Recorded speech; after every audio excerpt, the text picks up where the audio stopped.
radio for the masses. Headline edition, July 8, 1947. The Army Air Forces has announced that a flying disc has been found and is now in the possession of the Army. If the game is rigged, change the game. Game changer.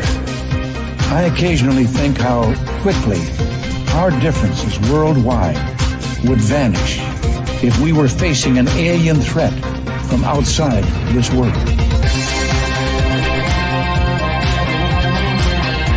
This is Fade to Black with your host, Jimmy Church, on the Game Changer Radio Network.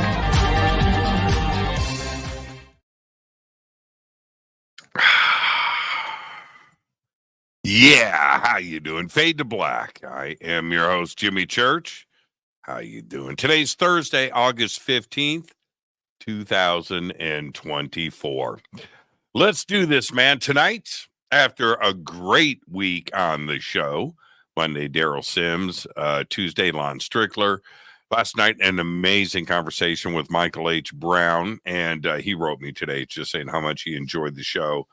And it was a great conversation with him last night. Tonight is our once a month AMA AJA, and kind of joked about it this week. These are my favorite shows, aside from all the shows, all the guests, all the interviews, all the conversations and stuff. But hanging out with all of you guys and being able to answer your questions. And I'm in a position that, some people care about this and want to know what I think, want to know about me personally and all of that. That's an honor and a privilege. And so for me to sit in this chair and do that for a couple hours is absolutely amazing. So thank you for that. Post your questions in the YouTube live chat in all caps, so I can see them. All right. Let's get straight to it. Oh, man. I just want to quickly mention, yes, there are 3 major events that are coming up second half of 2024. Contact at Sea, Cruise to Alaska. That is now 2 weeks away. Links for that are below. I think there's rooms available. I think the ship is sold out. But go and click on the links, and there you go. Then Egypt is coming up October 3rd through the 14th with Billy and Elizabeth Carson. And again, sold out, but you can get on the waiting list. And next year is available now for you to register for. And then right after that, Peru and Bolivia. That is November 15th through the 27th. Now about Peru, I am arriving in Lima a day early, so I can spend time in Lima. Lima is just incredible, and I want to be able to get out and have breakfast, lunch, and dinner in Lima and walk around and check out the city. So if you are going to Peru, come and hang out with me. I will be running around Lima on November 14th. All right. So there you go. Links for that are also below. It is sold out, but you can get on the waiting list and also sign up for next year's tour. Now, tonight is our once a month AMA AJA. Ask me anything. Again, post your questions in all caps, and I will answer everything. Yeah, to the best of my ability. All right, now,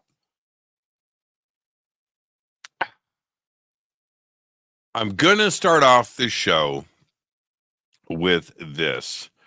The news broke before showtime today that Jack Russell of Great White has passed away, 63 years old.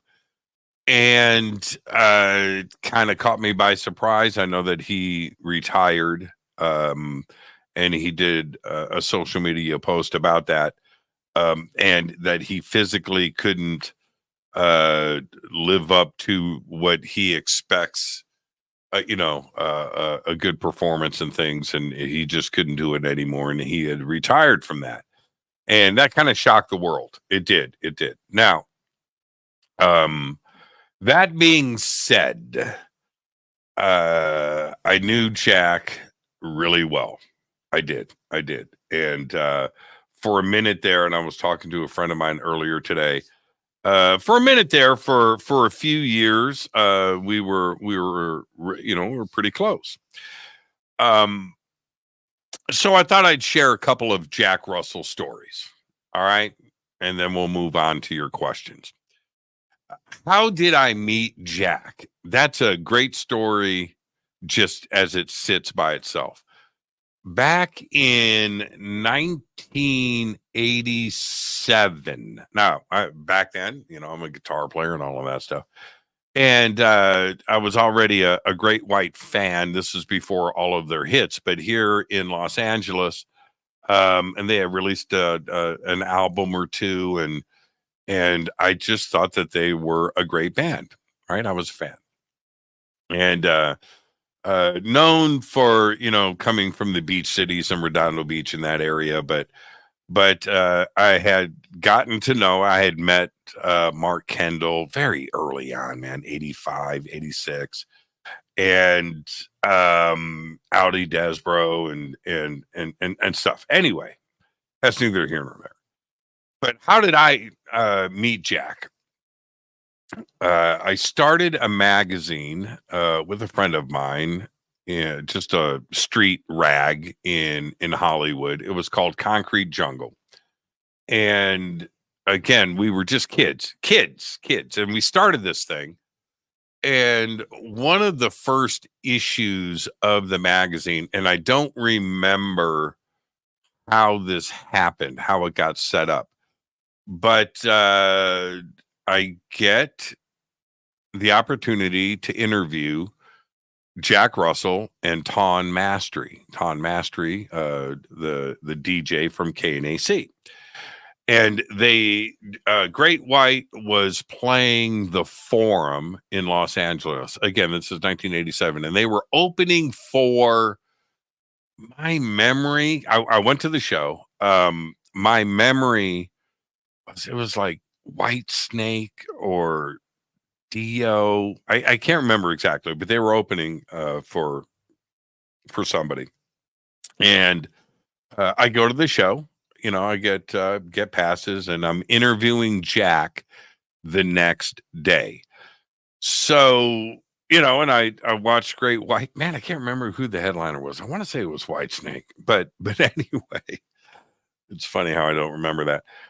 The next day, a friend of mine had a limo company, and so we get my partner's name's Bart. He's going to shoot pictures. Limo driver, and we drive to Redondo Beach to Alan Niven's house, who was the manager of Great White, and we pick up Jack. I can't remember, did we pick up Ton first or Jack or whatever? But that, it was like at noon. I think we already had Ton in the car. I think we had Ton with us.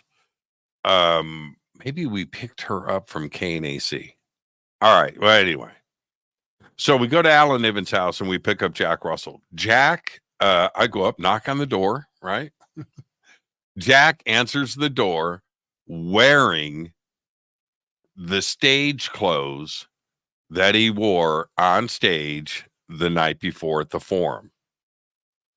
And black leather pants with those silver things going down the side with the fringe. Anyway, and I look at him, I was like,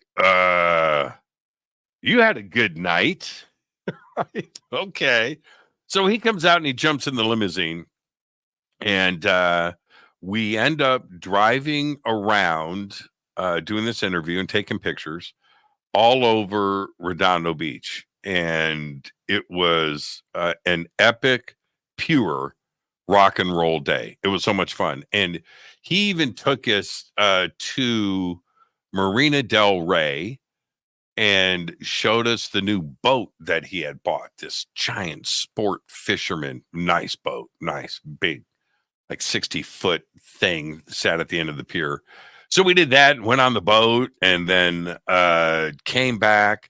And now it's probably 6, 7 o'clock at night. And I know that Jack has now been up for probably 24 hours. He has not been to bed. And anyway, so we wind down the interview and took him back to Alan Niven's house, dropped off Ton, and published the magazine with Jack and Ton Mastery on the cover. And that's how I met Jack Russell. And so from that point forward, we were just friends. And the odd thing that was going on at that time, I was already kind of friends with the band, but Jack and I just bonded. He had a way of just making people feel really cool, and I really dug that about him. But we became friends, and it wasn't fake. It was real. And oddly enough, this is how twisted my life is. It's just weird. Just a string of coincidences and synchronicities. Right after that, now this is pushing into probably I'm going to say 88. I join a band with Bryant Markovich on drums called Swift Kick that Tracy G had just left to go and join World War III and Dio. So he left. They needed a guitar player. I come in.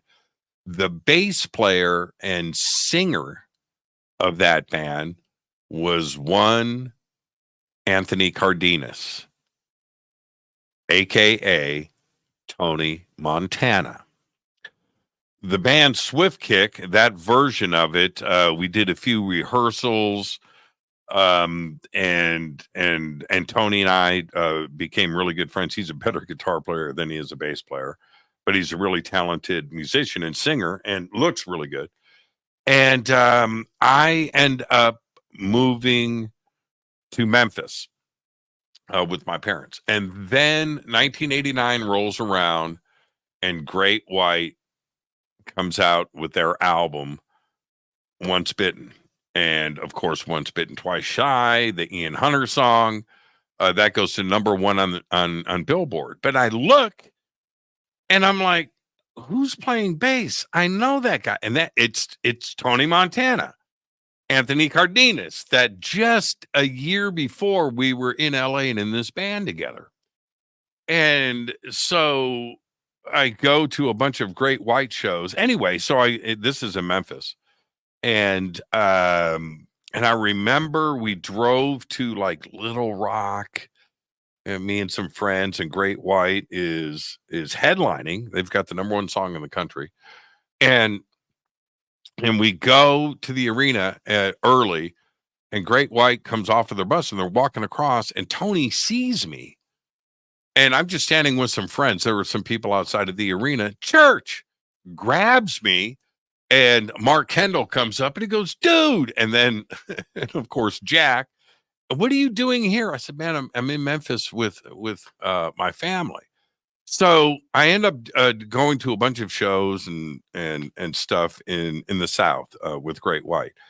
The other funny part about this, when they played in Memphis at Mud Island, again, headlining, Mark Kendall played the flame guitar right there. And one more rock and roll story about Memphis. So we're in Memphis, and there's this nightclub there called the Stage Stop. And I think her name was Nellie, the owner of it. She comes up to me. She goes, so Jimmy, Great White is here this weekend, and you know them, right? I said, I do. Can you bring them to the club and have them play? I said, yeah, I can do that. So the next night, I get a hold of the band, and I go, dude, I'm gonna take you to a club in Memphis. They had the night off, and I said, blah blah blah blah blah. There's a bad, but gonna get you guys on stage. Yeah, let's do it. So I go. I've got my mom's van.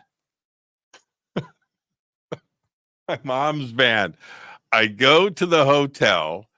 I pick up Mark Kendall, Jack Russell, Tony Montana, and Audi Desbro. Oh, I think Michael Lardy came with. I think I had the whole band. Pick him up. We go to this club, and we park the van. There are people outside there. And the rumor says, they're already started. Jimmy Church is bringing Great White here. And they had the #1 song in the country, #1 video, everything. And I pull up, and we get out of my mom's van, and we walk in to this club. They were rock stars. They deserved it. And and if you were in Memphis and you were there that night, you know exactly what I'm talking about. It was just incredible. So we went over, and Nellie had us all set up, and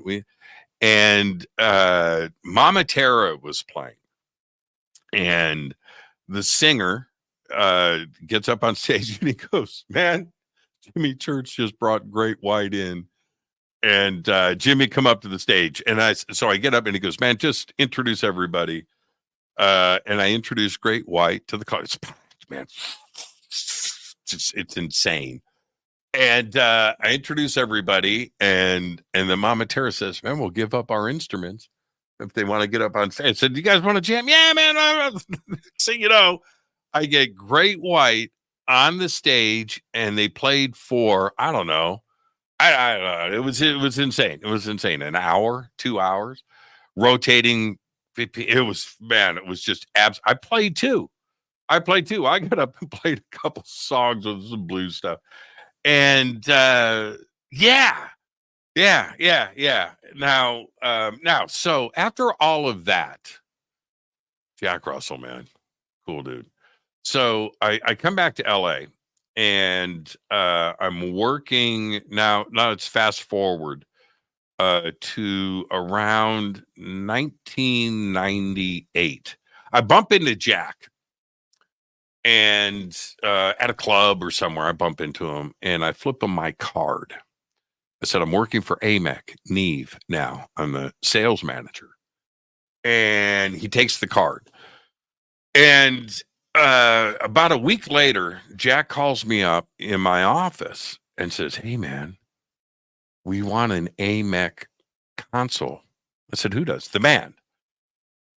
Great White recorded at Total Access Studios in Redondo Beach, owned by Win Davis, and Win, who I love like a brother. He's amazing. But he had this AMEC console in there that he modified over the years. And every Dio, Dokken, and Michael Lardy, the keyboard player for Great White, was also a staff engineer and staff producer at Total Access Studios. And they loved this AMEC console. Now, I'm the sales manager for AMEC. So Jack calls me up, says, "We want to get an AMEC console." So I set up the deal, and I sell them this massive AMEC Angela console, and which came over from England. We delivered it when it came over on a huge truck, forklift and all of that stuff, to Great White Studios in Redondo Beach.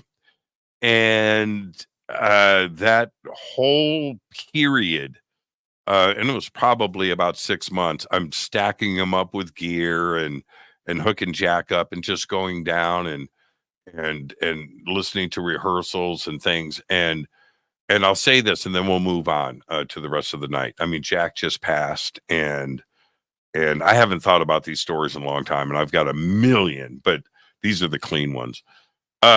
But I remember I brought Jack down an AMEC Mike Pre and an AMEC Neve, Rupert Neve compressor that he wanted for his vocals for touring and for recording. The same stuff that Win Davis had over at Total Access, but now I'm repping and selling the gear. So I take it down, and we hook it up, and Jack had in-ear monitors. And so we wired this into the system, and I'm listening on headphones, and the band takes off and starts playing. And to hear Jack just step in to the mic and sing, that voice is just comes out of him. Just wow. And I did that for months. I was down there constantly. got really, really close with Michael Lardy too, as well. And just an excellent producer and songwriter. And my connection to the band, it's deep rooted and goes back. And to have Jack pass away at 63 years old, it's a strange feeling. And Janet, my friend that lives out here, she's the one that broke the news to me today. And the text, just came in, and I see it, and I just sat there, and she texted something. I couldn't even text back. I just sat there. Now, am I sad? I am. I'm sad. It's also the cycle of life. We all get up there in years, and things like this happen, and stuff. But he was just a cool guy. He was cool to me. And we did a lot of stuff together. And so I'm just going to say this before we move on tonight. Rest in peace, Jack Russell. And I'll say this. I got a lump in my throat. I'll say this, and I truly mean it. That guy was rock and roll. That's right. He lived the lifestyle. He accomplished all the things that people dream about. #1 song on Billboard, #1 video, headlining arenas, coming up through the late 70s and early 80s in Los Angeles, when everything was clicking on all cylinders, and Great White rose to the top. And it only comes from hard work and perseverance. And he believed in himself, and he believed in the band, and he had a strong band that was around him, and dreams come true. And I watched it I was there.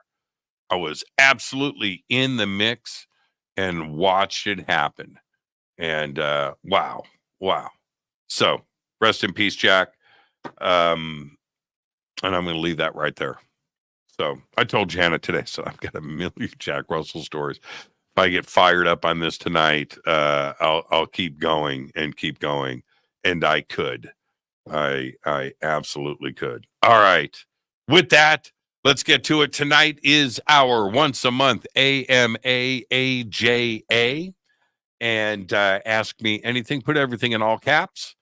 And I've got a few highlighted already, and I'm going to hit this coffee, clear the lump out of my throat. Jack Russell, man, even from the other side, you're getting to me, brother. All right.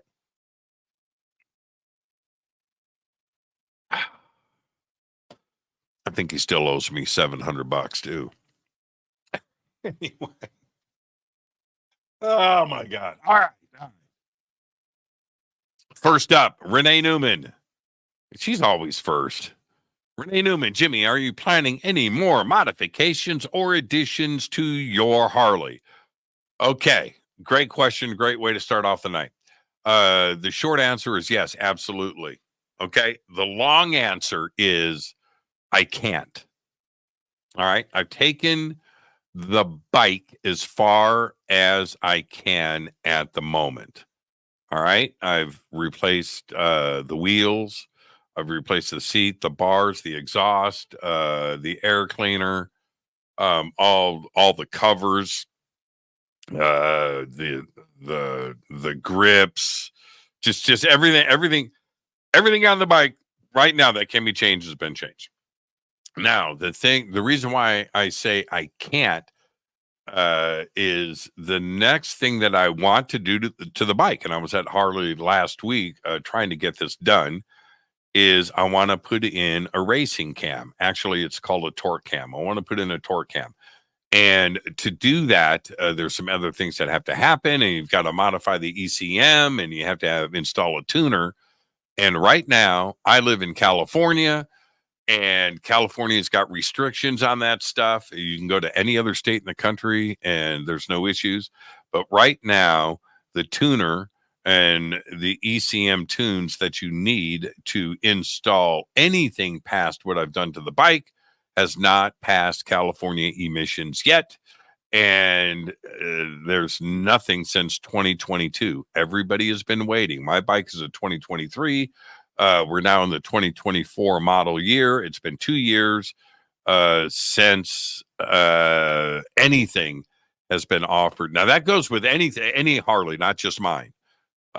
Anything there, that's it. That's where it sits right now.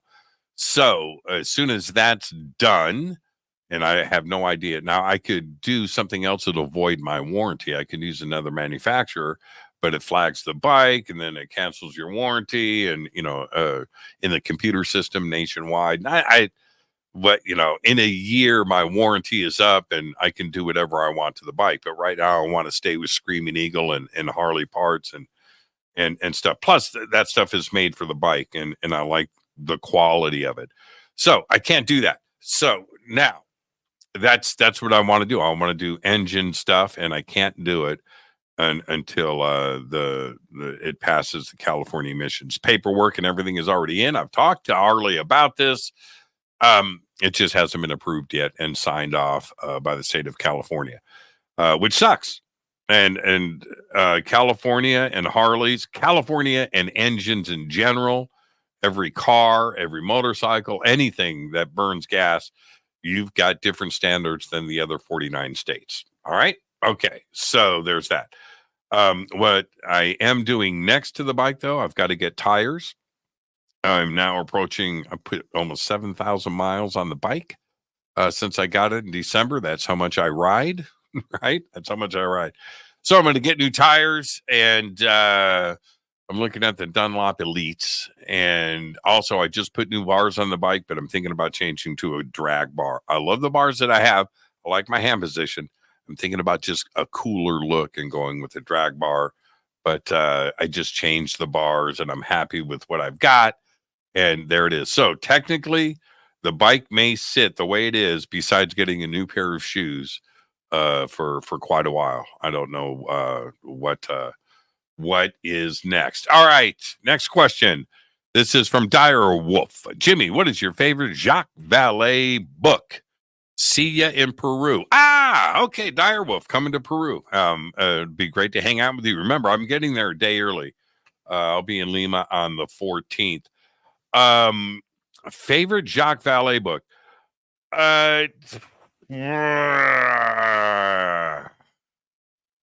Probably Passport to Magonia. And one of his first books, maybe his first book, but that book changed me, and it changed my view and my worldview on ETs and UFOs. And so that's probably a Passport.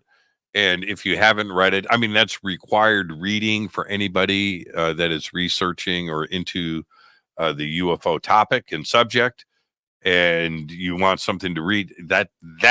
Should be like right on the. You're going to get a stack of books, and that needs to be near the top, if not the top. Passport to Magonia. All right, that's a great question. Okay, next up. Carl Olson says, Jimmy, if Bigfoot is an ET, why is he still here? Interesting. I think Bigfoot, Dogman, Mothman are unwanted pets. I mean, if we go with that take, it's really, this is my problem with it. And I'm still in the middle on Bigfoot. I am. Right? I am. I've seen stuff in the sky. I've seen stuff at night. I've seen stuff during the day. I've seen crazy stuff. I know that something is going on. I haven't seen Bigfoot. I haven't had a Bigfoot sighting. I've only seen prints, which is crazy, right? And we have the Patterson Gimlin film, and that's just extraordinary. And I believe that film is real.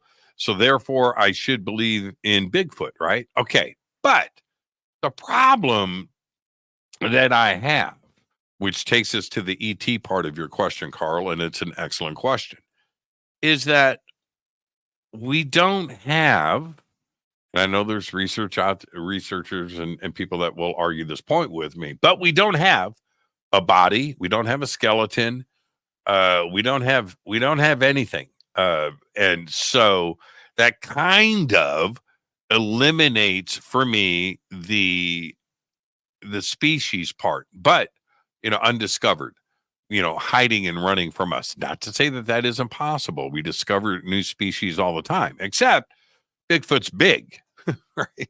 Why haven't we done that? Okay, so there's that part, which then leads us over to the possibility of Bigfoot being interdimensional. People see Bigfoot appear and then check, and it disappear, and that's it. He's gone, or she's gone, but footprints are left behind. So is it interdimensional where Bigfoot goes, into our dimension and is physical, right? But then goes back to where he or she came from, and that's I'm kind of okay with that. And I know I've said this a few times over the years, but if you look at things like that, and that's a safe place to be. It's a safe place to be. It's almost like Occam's razor. It's a safe place, safe zone to go into. In that an interdimensional aspect to Bigfoot checks off a lot of boxes. It does. Way too many sightings, too many footprints, just too much stuff in the Patterson-Gimlin film. Too much stuff is out there, but we don't have the other side, right? So, we don't have a body. You would think, I ride around all day on my Harley, and all I see is animals that have been hit by cars, all kinds, right? Everywhere, man. Crows and ravens and they're eating something. I saw the other day, I saw a raven on the side of the road driving and had something. I thought it had a stick in its mouth. I wasn't going very fast. I just kind of saw it was a snake. Dude had a snake in his mouth. Now, so we see what I think the snake, it's on the side of the road. Snake got hit by a car, right? Run over. Happens all the time. No Bigfoot, no trucks, no buses, no cars, no motor. Nobody's hit a Bigfoot. Hit everything else. Bears, bison, probably giraffes. Everything's been hit by a car except Bigfoot.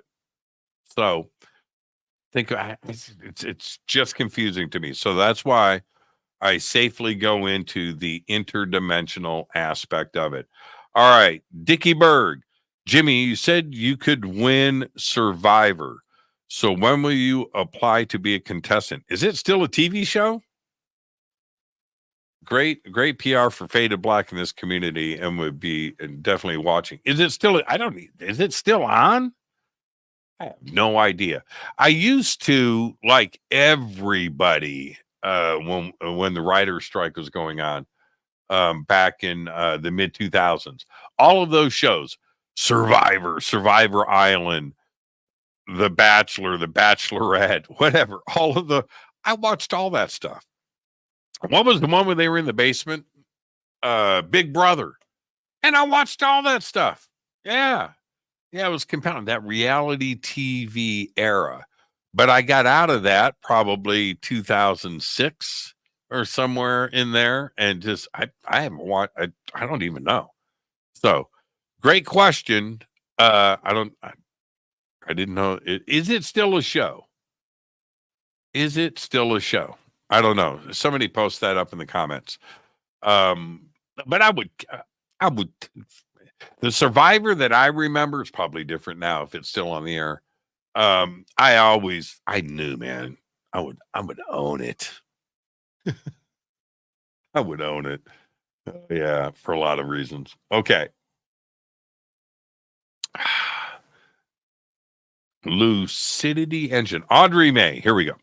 Audrey May. AMA question. By the way, I just read these. I don't read them in an event. They're just popping up. Jimmy, would you consider having a special night for open lines so your audience can share their experience? It's good therapy for us. I agree with that. I did open lines for 2013, 2014 to 2000, probably 22. So, I did open lines for 8 years, and I also did open lines over on Coast to Coast for 6 years. And I really enjoyed it. But I decided that I wanted to just kind of shift the show around removing commercials, removing and Coast to Coast really burnt me out on the commercial side of things and interrupting stuff and the flow of conversation. So I just decided to restructure Fade to Black from 3 hours, because I had 6-7 commercial blocks. That's 30 minutes of commercials per show. So, which means I only had like 2.5 hours, 2 hours and 15 minutes of actual conversation. So what if I took out the commercials and had 2 hours of straight conversation, 1 5-minute commercial break, because we always need to take a break. Plus I do have sponsors and things that I do with the show anyway, and structure the show that way, and just make it guest only. Quick intro, quick outro, and nothing but talk. And so I removed the phone system that I had here. So I don't even have a phone system anymore. So there's that part. Would I do it again? I kind of miss it now that I haven't done it for a couple of years, but it is a hardware modification and stuff. So bringing in the phone equipment to do that, it's not cheap. It's thousands of dollars to do it the right way. You can do it with software, but it's not the same thing and stuff. But yeah, I kind of miss it. Anything, never say never on anything. I will not say no to that, but there is other considerations to take into place, and I kind of like where we are now. All right, but I do get those requests a lot. Bring back Fader Night. Okay, so thank you for that, Audrey. Maybe you've stirred the pot just a little bit. All right, let's go to the next question. Lucidity Engine. Jimmy, what's your thoughts around the idea that negative and destructive human energy is being fed on by interdimensional beings, and that they are actually purposely keeping us fighting? Yeah. My yeah. Yeah. It's okay.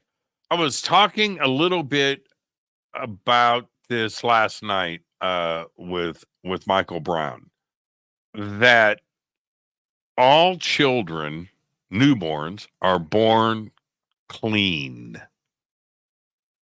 They don't know what evil is. They don't know what good is. They don't know, they're born pretty much. I mean, your DNA and your traits and your family traits, okay, those are all going to be there. But if you take a baby that has parents that killed people and robbed a bank and are in prison, right?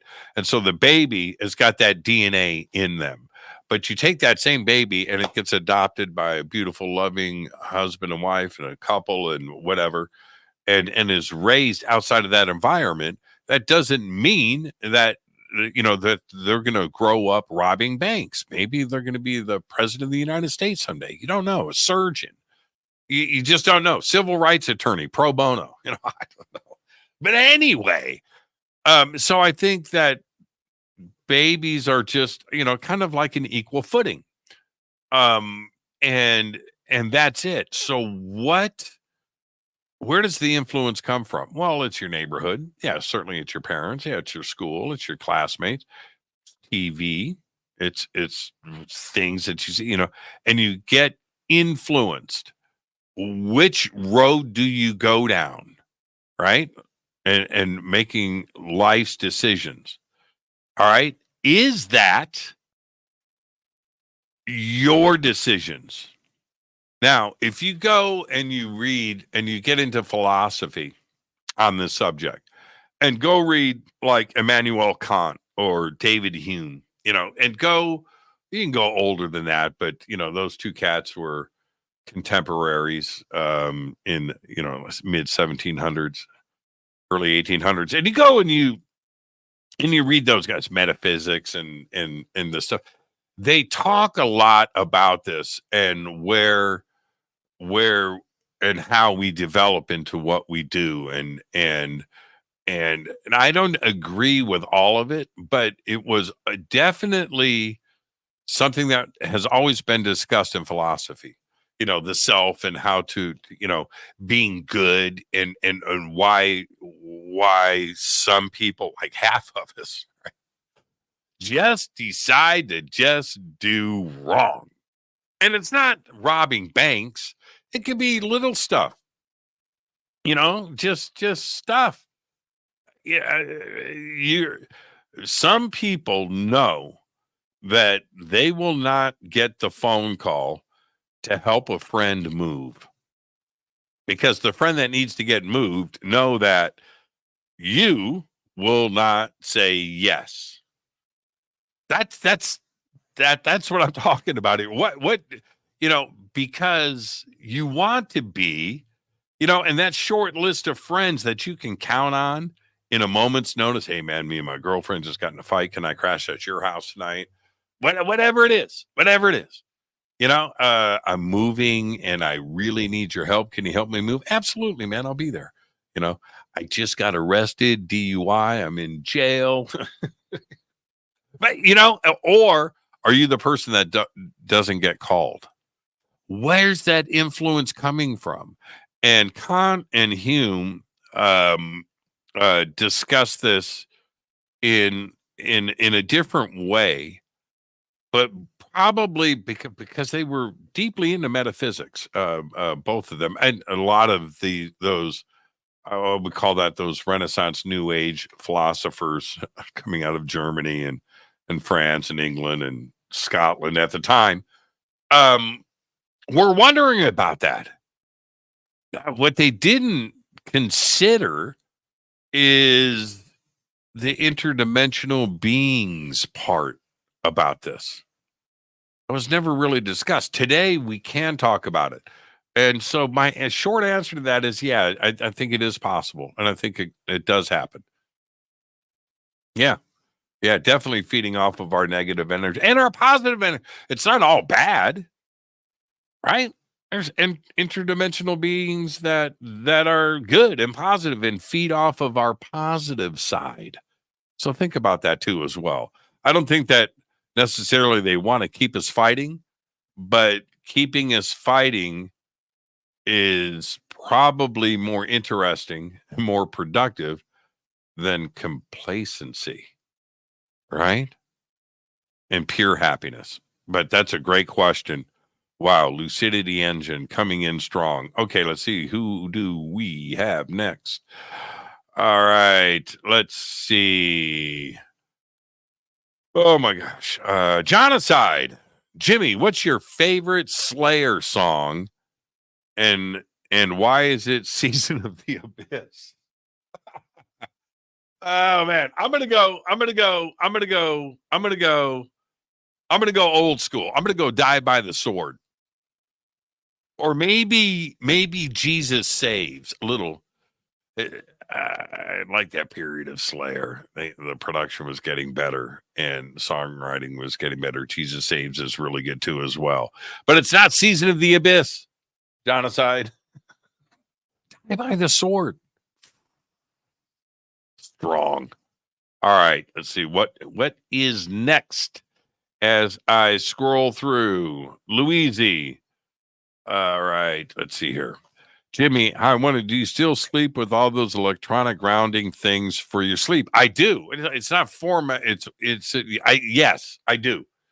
I think about that all the time. Okay. So what Louise is asking about is grounding.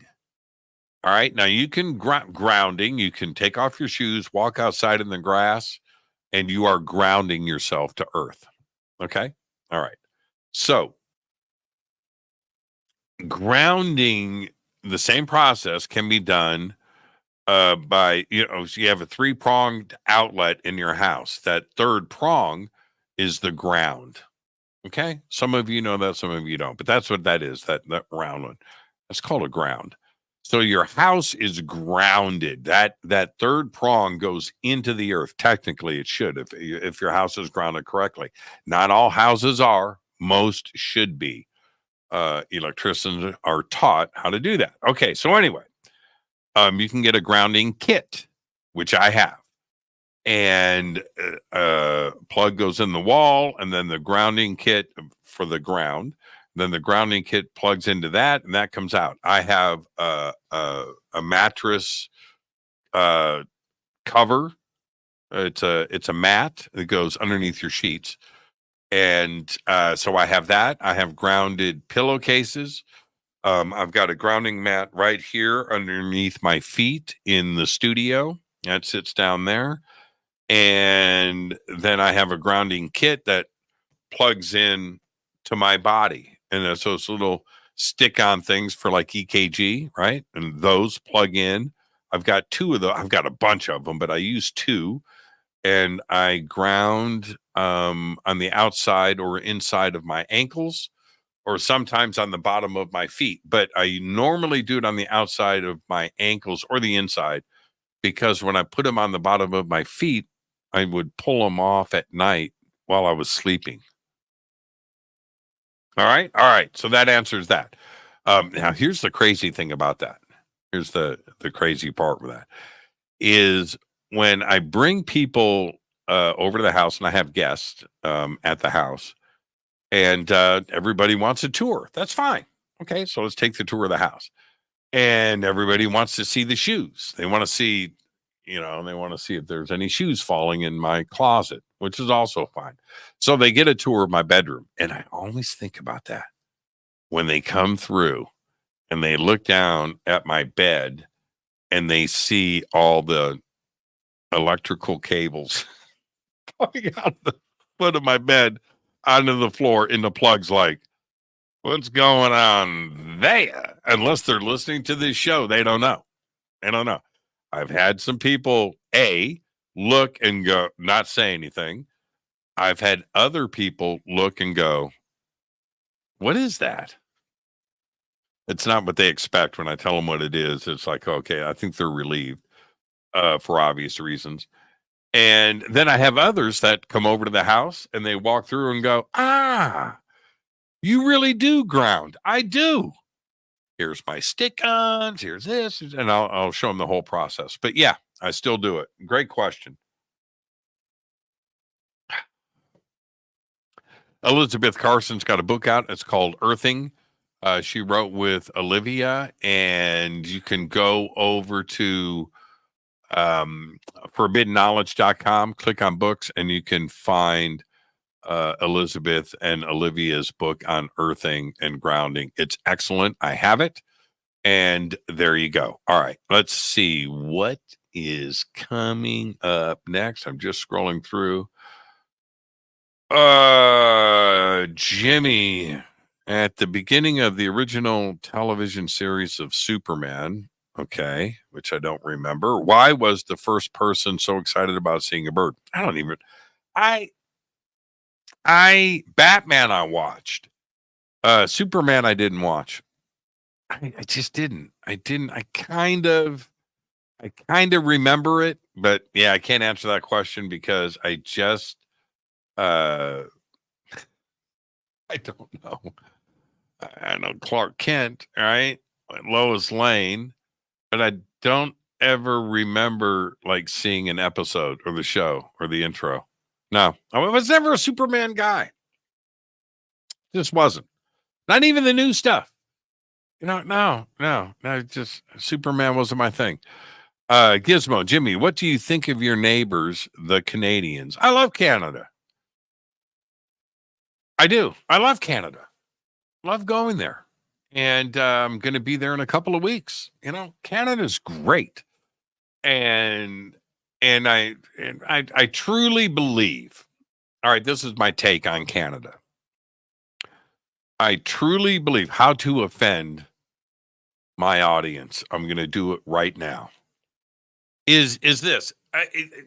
We barely, as Americans, we barely know that the world exists outside of the United States. We don't know anything that's going on in the world. We know nothing about Europe, Asia, Russia, Africa, nothing. And then swing it over to here. We have Hawaii. It's a state. We know nothing about Hawaii. Nothing, right? And so swing it over here to North and Central America. We know nothing about Mexico. Nothing. Mexicans that live in the United States know everything about, but if you're not from Mexico, you know nothing about it. And same thing with Canada. We know nothing about Canada. Nothing. We barely know Canada is there. Why? Because Canadians are respectful, they're quiet, and they don't cause trouble. They're just kind of up there. We know that there's a country up there, and we have to remind ourselves the name of the country. Does Canada have an army? I don't know. Canada have a navy? I don't know. Do they have an air force? What would they need it for? Maybe they do. Maybe they do. I'm sure they have like a National Guard, but we know not. I know nothing. I know nothing about the government, and no Americans do. It's not just me. I don't know who the prime minister is. Oh, is it still that Trudeau guy? Is he still prime minister? I don't know. Canada just keeps to itself. Now, Canadians don't know this. They don't. They don't know this about America. We barely know, but it's not just Canada. It's the whole world. That's Americans in their self-centered way of life. Now, I'm not saying all Americans. No, but 99%. There's that 1% out there that are world travelers and they're interested in things and geopolitics and they understand that in cultures and that's their thing. But the rest of America, the 99% of Americans know nothing. It's all about the Bachelor and the Bachelorette. Yeah, that's our world. But Canada, I love going there. It's a beautiful country, and and they have gray margarine, which is also very interesting, and some pretty damn good syrup. So there you go. That's my take on Canada, and I'm not wrong. All right, let's see what's next. How to offend my audience. How to offend my audience. Scrolling through, look, let's see. Love your Dolly shirt. Oh, yeah. You like that? Isn't that cool? Love me some Dolly Parton. I mean, what's my cable on? Should be in the back. All right, got that fixed. Dolly. That's pretty cool, huh? Yeah, that's right. I ride a Harley. I do. I got a Jeep, and they're both black. Yeah. Dolly Parton. Yeah, get the memes going. There you go, screenshot. All right. Phil the Stalker. How would you like people to experience you? I don't understand the question, Phil. How would I like people to experience you? Okay. This seems like, now this is, are we David Hume it now? Are we conking it? Are we going to wax philosophical here on the show? Oh man, those philosophers, they're just funny to me. But anyway, the way that you think that I am, this thing that right now, this thing that's happening, that's me. That's me. That's me. So if you ever meet me, if we ever hang out, we ever do anything, you ever come up to me or whatever, there is not going to be another version of me. It's not going to happen. I cannot tell you how many times, and it's every time, by the way, I'm in public and I'm with friends. This will happen. Be in a group of friends, I'll open my mouth, and somebody's going to go, oh, oh, oh. And I love it because I don't wear a mask. I don't wear a mask. I have learned to connect my brain to my jaw. That's it. And it just happens like that. It happens like that. I run without a filter. Now, that's not to say that I'm mean. I'm not. I'm not uncouth. I'm not that. But I will be honest. And I like to have fun. And that's it. That's just what I want to do. Let's liven up the room a little bit. And somebody will go, oh, church is here. Oh, man. Yeah. So that's what I want people to do. I want people to learn from that. Just be you. I'm wearing a Dolly shirt tonight. I mean, what more do you need from me? If I was going to wear to show you that, if I was concerned about what people thought, what people are going to say, what people are going to post or whatever, if I was concerned about that, I wouldn't wear this. But this is me. Right? Like Canada. Yeah. Great question, Phil the Stalker. I hope I answered it correctly. Let's see.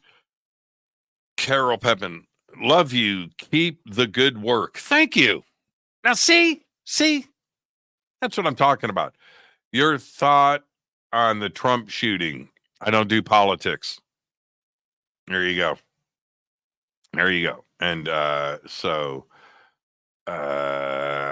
let's see. I don't do politics. I just, it doesn't matter, man. Red, blue, middle, libertarian, communist, socialist. It doesn't matter. Dictatorship does not matter. They all swim in the same pool, man. So therefore, I just don't talk about it. Whatever's going to happen is going to happen. Okay, so, all right.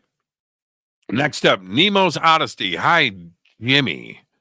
I know you like the crystal skull topic, and I wanted to know if you have seen Shana Ra. Apparently, you can see it in different colors, and it's supposed to trigger different things. Okay, so hold on for a second. Let me get this happening. Shana Ra skull. Oh, it's right there. Okay. Well, it's actually authentic crystal skull. Let's go. Okay. So I'm wondering if I have. All right. Let's see here.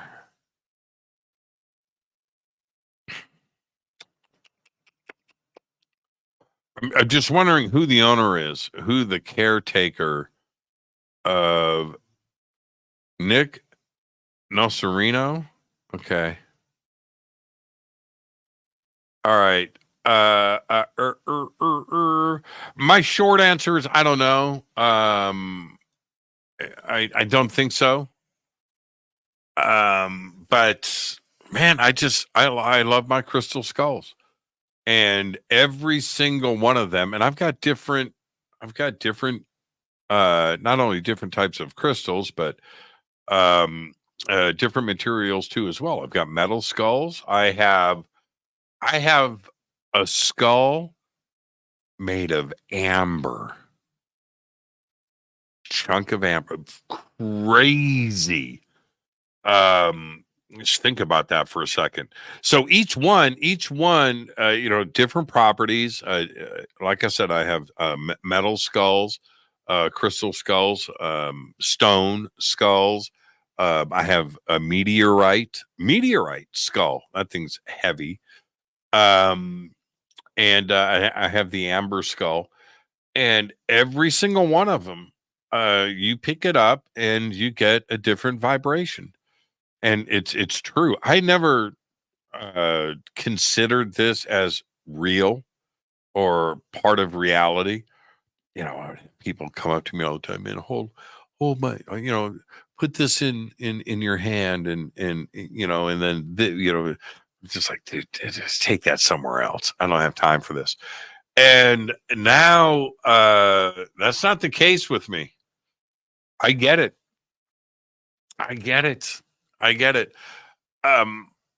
They're a definite energy source, and there are things flying around, and things are picked up. Also, you have the sun and the moon and other things.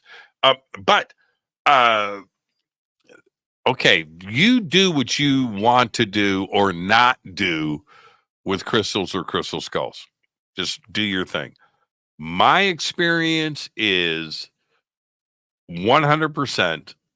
If eyes closed, and have somebody hand you a skull, and just tell me that you can't feel it, because you can. So there you go. I've seen them change colors. It just strange things. I've got a couple of clear crystal skulls. I swear to you, I have picked them up, and they're crystal clear. And I've picked them up, and they've almost been like tan, like nicotine or something, right? And then a couple days later, walk by it, and they're clear again. I've seen them like turn blue. Yeah, it's weird. It's really strange. What causes that? I don't know. And it's not like I'm putting them out in the sun. All right, so there you go. Let's take a break. This is Fade to Black. Tonight is our AJAAMA Ask Me Anything. We do this once a month. Put your questions in all caps over in the chat. I'll be right back after this short break. Stay with us.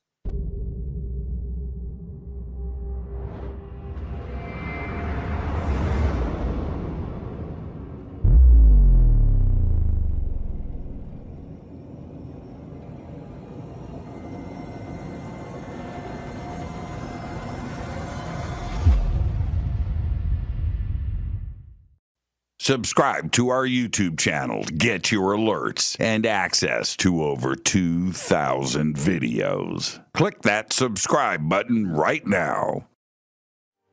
Go to jimmychurchradio.com and get the Fade to Black official podcast. 2,000 episodes, all of them commercial free for just $2 a month. Hi, this is Jimmy Church of Fade to Black, and I want to invite you to come to Alaska with me on the Contact at Sea cruise. It is this September 6th through the 13th, 2024. We are on the largest ship in the Pacific Ocean. That's right, the Ovation of the Seas. It's an amazing cruise, and a ship this big is so much fun. We've got lots of activities and lots of great speakers. We are leaving from Seattle to Sitka, Alaska, Skagway, Juneau. We're going to end the cruise in Victoria, BC, and arrive in Seattle on September 13th. We've got a lot of amazing speakers, including we've got Seth Showstack, Scott Walter, Stephen Bassett, Daniel Sheehan, Daryl Sims, Mas Adi, Vivian Chavez, Grant Cameron, Geraldine Orozco, Misha Johnston, and Melanie Aguirre, and a whole lot more. All you have to do is go to divinetravels.com. You can also go to contactatsea.com. Both are going to take you to a full event schedule. You can check in, look at the boat, get things ready to go, and maybe Get a cabin with a balcony. That's what I'm talking about. Come see the whales. Come check it all out. Let's go to Alaska this September 6th through the 13th, 2024 with me, Jimmy Church. Now, when you head to divinetravels.com or contact@sea.com and get signed up, you know what? Use my name, Jimmy Church. I'll see you there September 6th through the 13th, 2024. Let's go to Alaska.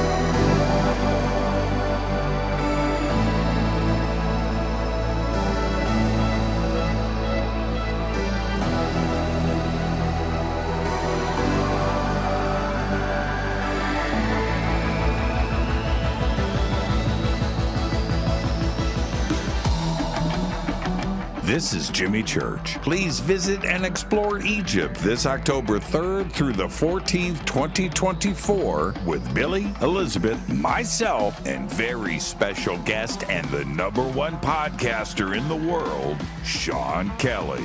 It's simple to do. Just go to forbiddenknowledge.com and click on upcoming tours, or click on the link below. We'll see you there. Watch Into the Vortex on Gaia TV. It's fade to black for the screen. Simple to do. Go to Gaia.com, search Jimmy Church, or click on the link below.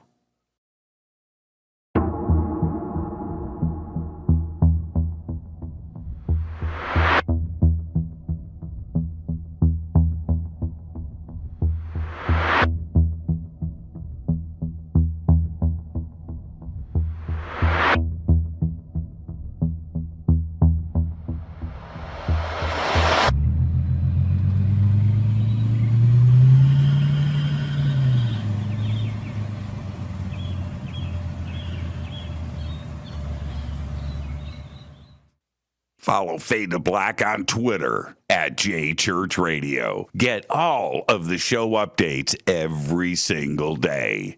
It's now called X, but who cares? How you doing? Jimmy Church here. Special announcement.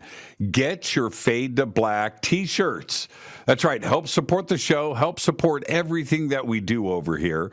We've got 2 T-shirts. We've got 2 ways to get them. Get your Fade to Black T-shirt today. Go Beckley Teppy. Go to jimmychurchradio.com and become a Fadernaut. Get a membership. That's right. Everything is commercial free. You have access to downloads, and you get to call yourself a Fadernaut.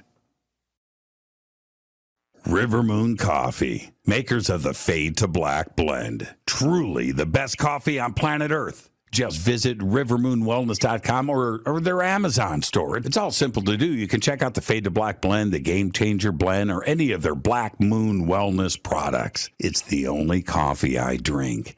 It is the best, and it's Doc. Again, rivermoonwellness.com.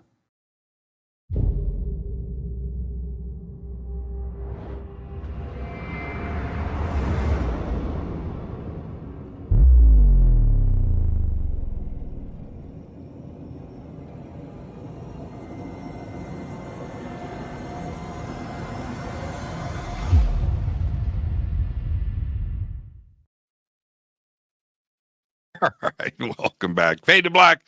I'm your host, Jimmy Church. Tonight is our once a month AMAAJA. Ask me anything. Put your questions in all caps. And let's just keep it rolling. All right. It's really that simple. Let's see what's up next. DKL. Jimmy, do you see disclosure happening soon? I do. Too many things happening at the same time. Too many things. We've got the James Webb Space Telescope looking into atmospheres, looking for techno-signatures, alien life. We've got the Pentagon. We've got the Senate. We've got the House, so, Capitol Hill. We've got the White House. We've got sightings. We've got the media. Everything is happening all at the same time. Something's going to break, and something is going to break soon. I don't know which direction it's going to come from, but it's going to happen. And it's, if I had a crystal ball, I think it's going to go down something like this.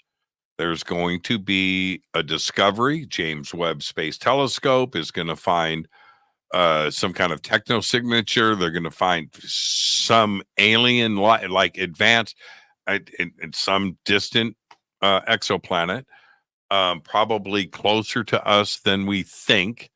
And that is going to force the government's hand to make an announcement. And that's how I think it's going to happen.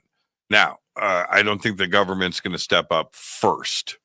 Okay. But I think something is going to force the hand of the government to speak about the subject more directly than they are now. And yeah, I think it will be a classic form of disclosure that everybody's expecting. And I think it's going to happen soon. All right. So that's my take. And when I say soon, soon could happen tomorrow. All right. Matt Mayfield, are you buying Lou's book? No. You think any good bombshells? Probably not. You going to have him on the show soon after the book drops? Nah, probably not. And now I say that for a lot of different reasons. One, I want to, man, I'm too far on the inside of all of this, so I just don't want to slip up and say the wrong thing.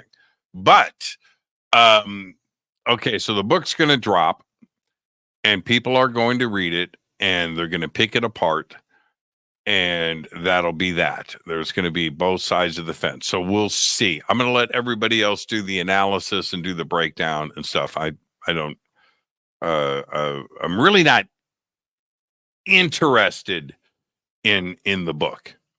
Okay, so there's that part. The second thing is this going to be some excuse me,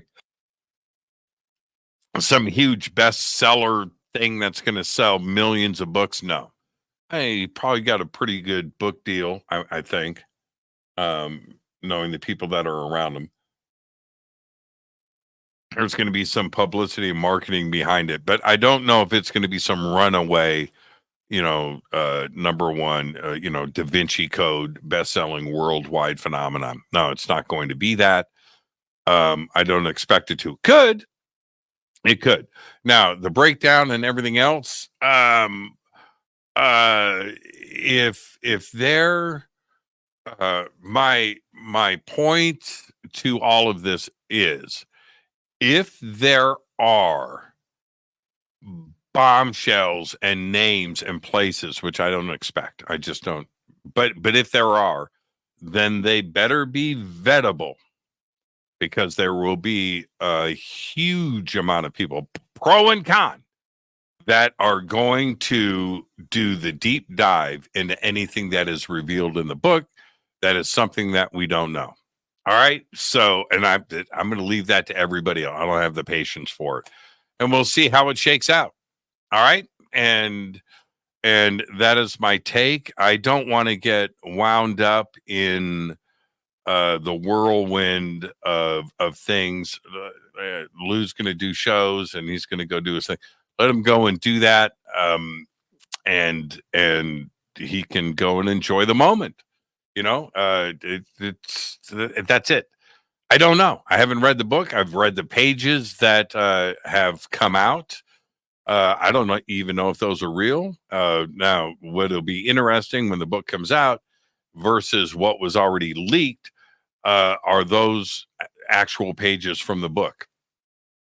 And I'll just kind of leave it at that, because the people that leaked that stuff, if that stuff turns out to not be in the book, then it's just like, here we go, right? It's more continuation of misinformation and disinformation for clicks. And so we'll see. All right. Okay. Like I said, I don't want to get caught up in all of that. Let's see. Next up, Lord Nelson. Do you think there's more land beyond the ice wall? What? The flat Earth ice wall? Come on, Lord Nelson. And that's where the aliens are coming from. You're just trying to get my reaction, a flat Earth reaction. Lord Nelson, do you actually believe that the Earth is flat and surrounded by an ice wall, or are you just having fun? But yeah. Oh man, that's great. And do I think that's where the aliens are coming from? You know what's funny about flat Earth? I'll say this. How is it that, and I've got a telescope. It's right in there. It's a good one too.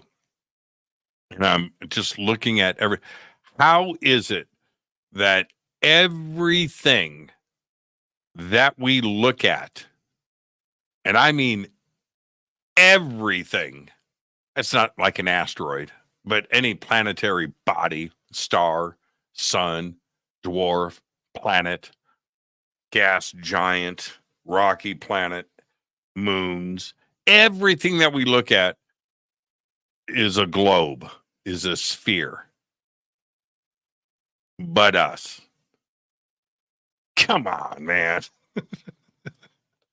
And I'll just leave it at that. All right, let's see here. Next up, HH. What was the thump during the news this afternoon? I don't know.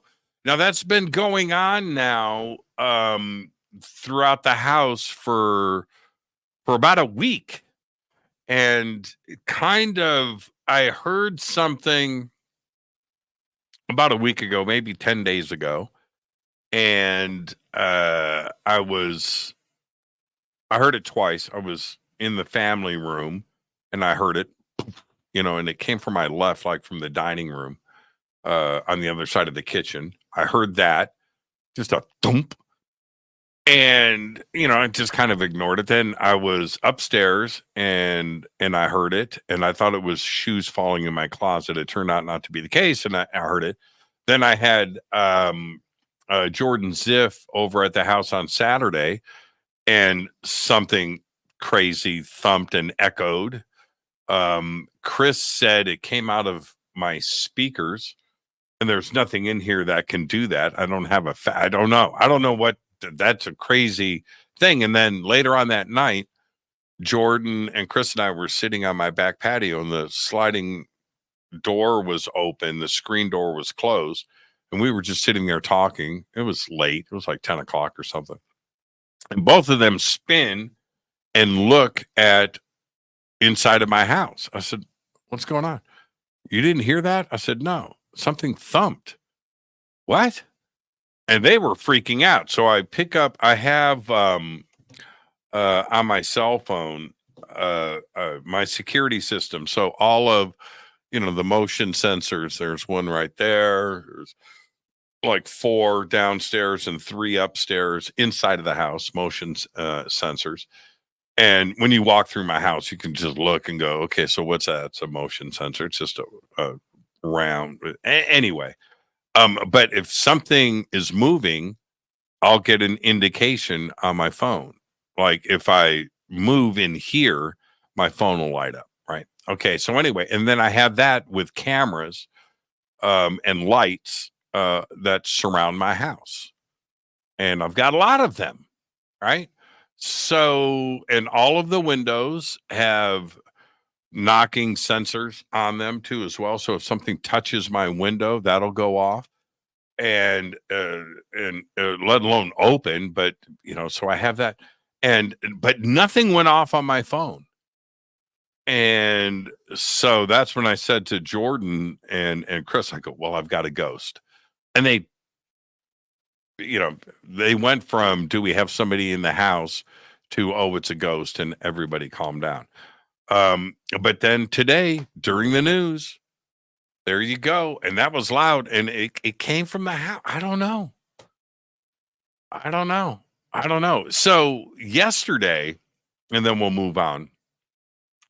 Yesterday, I was standing in the kitchen. I was making espresso. This is it was around noon or so, and I was making espresso. Standing in the kitchen, and I heard a metallic whack, and I thought it came from underneath my sink. It came from inside the kitchen, or man, do I have a rat? Is there like a raccoon? So I look, there's nothing there, but I heard it. It was metallic, like pots and pans clanking together, like a plank, like metallic, that sound. And so, I checked the cabinet. I did not want to see a raccoon in my cabinets, trust me. But that's kind of what it sounded like. And so then I was walking out of the kitchen. It's like 10 minutes later. I heard it again. But this time it came from outside of it. So I was walking past the sliding glass door. I'm like, man, something's trying to get my attention. And I went and I opened up the blinds. There's nothing in the backyard. My sensors aren't going off. There's nobody in the backyard. I don't know, but I heard it again. So I don't know. I don't know. And it wasn't windy. I don't know. There's something going on. And everybody is hearing it. I am hearing it. I just haven't nailed it down yet. Is George Lynch still coming on? He's back off of his tour. I'm actually working on that now. Thank you for that. That's from HH. Let's see. Android Paranormal. You said one of your favorite UFO incidents is Rendlesham because it was modern with lots of evidence. That is correct. So that made me wonder what your thoughts on Penturk 2016. I've had everybody on from Penturk. That's a very compelling case. I love the Penturk case and everything else that is around it that involves the government and planes and an explosion and maybe a crash and a crash retrieval. Lots of things happened in that 24-hour window with the original sighting. So yeah, I love the case. Flying pyramids, man. Yeah, the Penturk case is strong. All right, next, Polly Rotterman. Hi, Jimmy. What's your most compelling favorite incident in history and why? Incident in history, UFO incident, or just like okay, I'm going to answer this like you ask me this in person. I would say the most compelling thing in human history is the domestication of wheat. What? Yeah. The domestication of wheat. Why? At that time, to genetically modify wheat is a huge thing. And it allowed us to rapidly develop and expand, go from, allegedly hunter-gatherers into cities and farms and an organization, and all of the domestication of wheat helped us develop our brains, our mindset. Then that moved on to technology and everything else. So there is Earth before that and after that. And there's a few events in human history that were that big. The Gutenberg press, huge. The wheel, huge. Controlling fire, huge. All of those are big things. Electricity, huge. But none of that happens without the domestication of wheat. Now, why is that tied into like conspiracy and ET and UFOs? Everything is taught. Steve Jobs didn't invent the iPhone, right? oh, Thomas Edison and Alexander Graham Bell and the telegraph, and all of that was a long string of people teaching people stuff, batteries, electricity, and wires, and all of that. That was a series of developments that happened that ended up with the phonograph and the telephone and the telegraph and eventually this today, right? Okay. Same thing with wheat. Somebody taught somebody something very, very advanced. And I have a hard time with the dogma version of the story, which is, it's along the Euphrates River and the Nile and Mesopotamia and ancient Sumer, and they were growing and they just needed a way to, and they were just kind of figuring, no.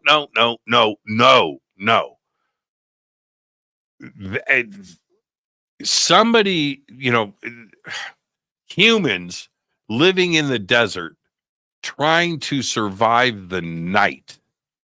That's your goal. Your goal is to wake up in the morning alive. That's it. Survival. That's it. So you can have kids and continue, procreate, all of that. That is the mindset.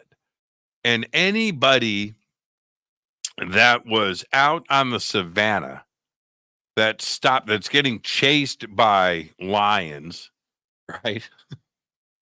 And is going to stop and contemplate math, genetic modification that's going to get you killed. You need to keep running, right? You need to survive the night. You need to provide for your family. And for this thing to just appear out of thin air, that's that, man. And it was such a big deal. And I think it was taught. And maybe it was a gift, right? The survivors of Atlantis. Maybe it was E.T. Grow this wheat. Right? It's easy. It's easy to harvest. You're going to make the most amazing bread and the best beer you've ever had in your life. This right here. Maybe it was just like that. But yeah, domestication of wheat. And I think somebody taught them.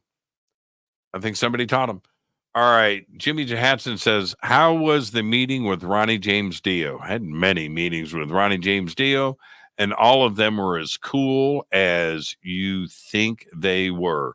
When will you have Chris Bledsoe on the show? These aren't in all caps. I'm just scrolling through. I just talked to Chris last week, and he was just on with George Norrie. He went to Colorado. I talked to him when he was on his way to Colorado. I haven't talked to him since he's been back. But yeah, I'll get Chris on the show. I talk to him all the time. We love our Chris Bledsoe. All right, let's see. Man, lots of posts.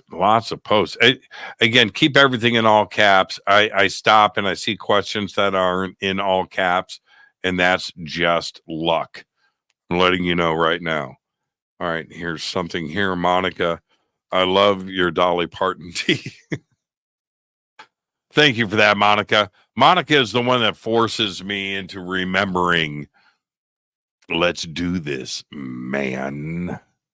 Play Bryan Adams. I love Bryan Adams. Bryan Adams. Now, talking about Canada earlier, what are the greatest exports out of Canada?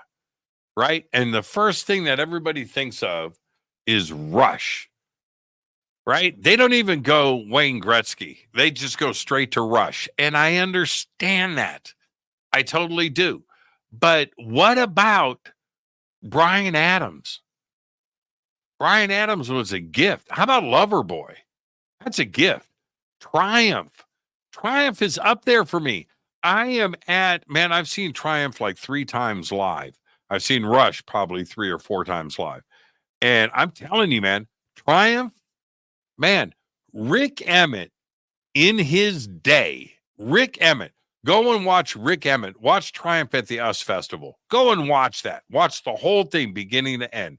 And tell me Rick Emmett at that moment in time wasn't the greatest guitar player in the world. And singer, right? Go and watch that. Gilmore, he's a good singer, and he had his moments and stuff, a great drummer. But go and watch Triumph, man. Be a big deal. And I understand Rush. I get it. Wow. The greatest of the great. But there were other amazing exports that came out of Canada that were gifts to the world. And Bryan Adams was one of them. Man, straight up. Okay, let's keep going here. Now, I happened to just catch that. It wasn't in all caps. Okay, let me keep going. All caps, all caps. Remember, everybody, all caps. Here's all caps right here. Hey, Jimmy, what's the best place to find a good cheeseburger? In-N-Out Burger. Tommy's. Well, Tommy's is a chili cheeseburger, but Tommy's cheeseburgers are pretty good too as well. In your opinion, who does the best, East or West? There's good on both coasts. There is. And Central. Steak and Shake, man. Oh my goodness gracious. Steak and Shake. And Shake Shack is pretty good too as well. What's that, New York?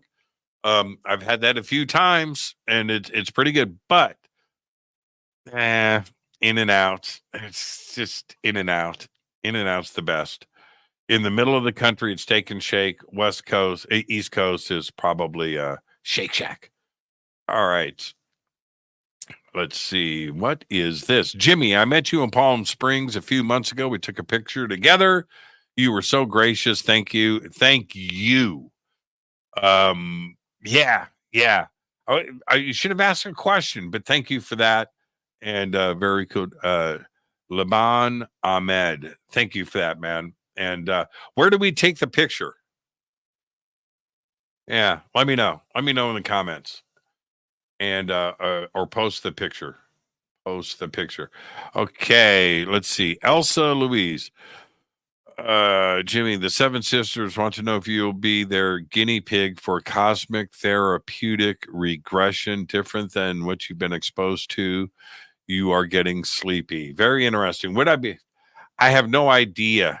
How would we do that? Shoot me an email. Tell me more. Okay. Jimmy, George seems to be winding down. George Norrie, I guess. Would you consider being the next host of Coast to Coast? Oh, okay. Again, I can't predict the future. And I get, and I understand it. I get this question every day, at least once a day. I go to a conference or I'm with people and I'm out and doing my, all day long. I get this question and I get it and I love it. And it just shows me that people, I guess, appreciated my time at Coast to Coast. So, and to even be asked this question is crazy to me. It's again, I say it all. It's an honor. It's a privilege to have people think like this and ask me the question. I can't predict the future. Coast to Coast is an institution. It's a legacy radio program. It's got a lot of respect and it's huge. So, but I cannot predict the future. All right. I cannot. Would I consider it? I would take that phone call. Of course, anybody would. To say that I wouldn't is a lie. It's a lie. It wouldn't be true. So I can't predict the future. I love where I'm at in life right now. I love where I live. I love the show. I love Fade to Black, and I'm in a path that I really enjoy. You know, I've chased my bliss. I've found my bliss and happiness and inner self and service and all of that. I'm there. I'm there, man. I'm cool. What could make life better for me? What would make me more happy? I'm already at 10. You know, that's it. insert Spinal Tap joke here. But I'm already at 10. What would nothing. So that's it. But if the situation presented itself, I'll cross that bridge if and when it comes. Okay. All right. And maybe that's the answer you're looking for. At least, I'm not saying no. That would be a lie. That would be a lie. So there you go. All right. Next, Dennis. How you doing, Dennis? My brother. Man, Dennis has been with us. And Dennis is smart. I haven't even read the question yet. I'm already worried. He's so smart. Dennis, you the man. Been with us forever. Since you are going into production, do you ever plan to contribute some of your own music to a project? I would, and I have. I've done stuff for people. Yeah. If somebody asked me for something and they wanted me to contribute to whatever they're doing, whether it's an album, a CD, a TV show, a movie, and they want, yeah. When you look, let me see here. Hold on. Let me switch cameras. Okay. So let me put my hand. Oh, you can see this. Okay. This is a drum machine right there. Let me light it up. That's a drum machine. Underneath it is an audio interface that goes to this computer that's sitting down here on the floor. Not this one here. Not this one here. Not this. I have another computer that is just for audio production that sits down here. You can't see the screen for it, but it's this one right here. You can see where I'm pointing. I'm pointing this way, not this way. Pointing this way. Okay, so that's a drum machine. Back. Wrong button. Back over here, you can see that's a Marshall amp. You can see that it's also mic'd up. That is good to go. Obviously, there's a few guitars in here, and up above the Marshall, right there, you can kind of see it. Those are bass simulator pedals, cabinet simulation for bass. I've got a bass. I've got a couple now. So I am set up. The only thing that I don't have in here is a keyboard. I've been kind of shopping for one, but I don't need it, but been kind of shopping for a keyboard. But I am set up. This studio is ready to go, and I'm writing and playing and doing stuff all of the time. All right. So that's that. And then if I turn the camera this way, can you see, check. Oh, you can't see it. You can kind of, let me pull your question out. Check. Okay. See everything light up down there, right? And then you can see it also light up over here. That's all analog gear. Okay. Those are compressors and mic pre's that are lighting up down there. I am set up and good to go when it comes to music, Dennis, and I'm writing and doing stuff all the time. So if somebody wanted to get me involved in a project, absolutely, I would do that. I would do it. So there you go. Okay, let's see what is next.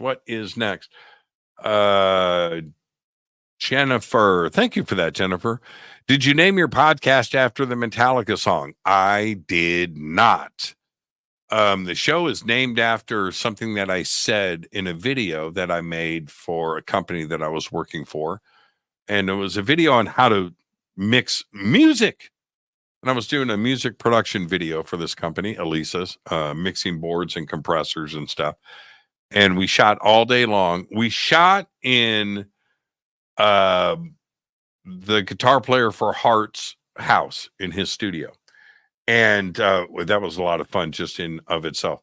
But at the end of the night, it was like 3:00 in the morning, man. And in this video, and in the outtakes, which I have on videotape, I go, man, fade to black.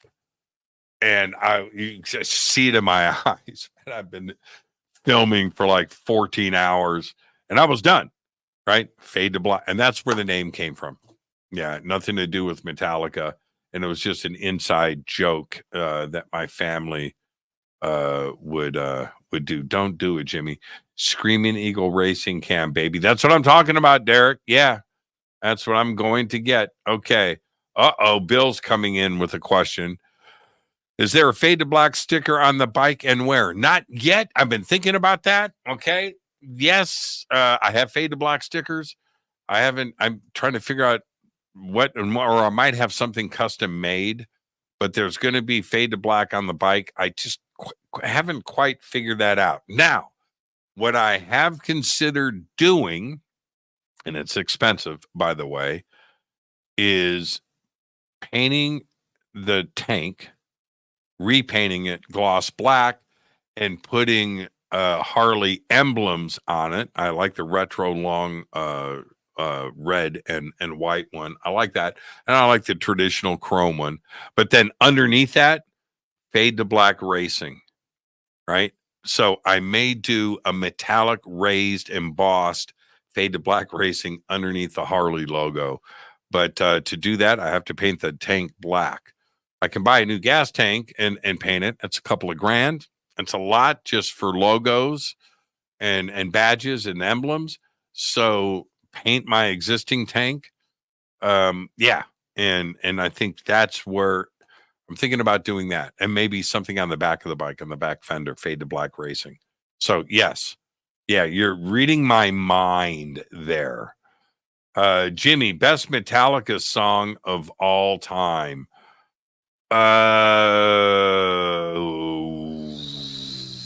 Man. You know what? One of my favorite Metallica songs, you know what? I like anything off the Black Album. And the Black Album, every song on that album is great. But Nothing Else Matters. Right. But anyway, I got to say, the live version of Bob Seger's Turn the Page is pretty dang strong. Any update on the thump? Yeah, I just talked about that a few minutes ago. All right. So next up, Expiatory Unitarian Assembly, Enoch the Witness. That's a heck of a stage name right there. So EUAAW. Okay. Have you ever heard of a reptilian like the one I met? Had ink black skin that shifted color like chromatic peacock hues. Wow, that's interesting and cool. It viewed humans as vermin and showed me things on a screen. No, I haven't, but I talk about this type of experience a lot. Why do we expect people to see the same things? Look, man, ET, there's so much life out there. So ET cruises by the planet, bumps into you, shows you this, and then takes off and goes to the next planet. They didn't talk to everybody here. They didn't do multiple stops. They just stopped and talked to one person, and they talked to you, and that's what you saw. And then they moved on to the next planet. And what you're describing here, I've never heard of before. And it's like nothing that I have seen personally. So, but why wouldn't we understand that or believe it or get it? I do. The amount of life and different species of advanced civilizations it's infinitely big. It's big. So yes, and viewed humans as vermin. Why not? Sure. Oh, what did they show you on the screen? I would definitely like to know that. That's interesting. I've never seen anything like that. Okay, so let's see. Jimmy, ever heard of Howard Bloom's book Out There? I have it. Howard Bloom is good. I've had him on the show, and I had Howard on Coast to Coast too as well. I think maybe a couple of times. But anyway, the term UAP in many aspects of current narrative. Yeah, absolutely. Howard Bloom is good. Pretty intense guy. as well, but wicked smart. I haven't talked to Howard in a minute. You just stirred my memory. So there you go. And thank you for that. But yeah, Howard Bloom, strong. Are the Egypt pyramids tips of obelisks? What? Those would be really big. Wouldn't that be cool if they were, though? Yeah. I mean, because that's what the top of an obelisk is, right? And then the tops of each pyramid has it too as well. They're all capped off. But if that is the case, that's a really big obelisk. You got to think of it that way. I mean, the Great Pyramid, the Bent Pyramid, Khufu, Khafre, and the rest. You're talking about, and the red pyramid. Those are 300, 400 foot square. So the top of the obelisk would be 400 feet square. Then you have the obelisk itself.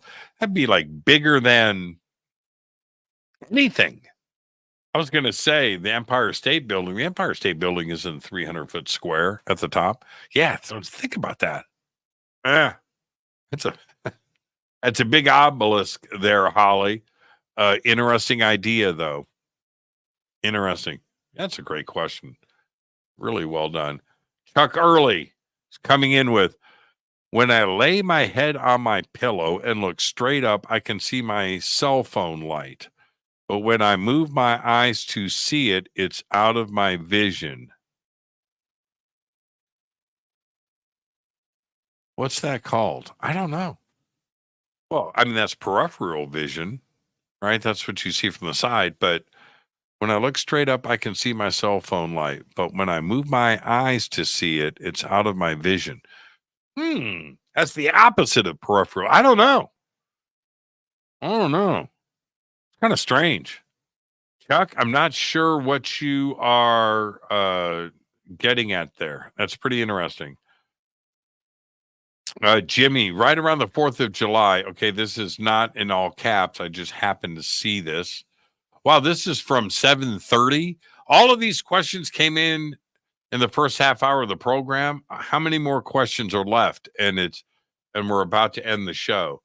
Jimmy, right around the 4th of July, I got a video of an orb plasma morphing type thing changing all different colors. What do you think that can be?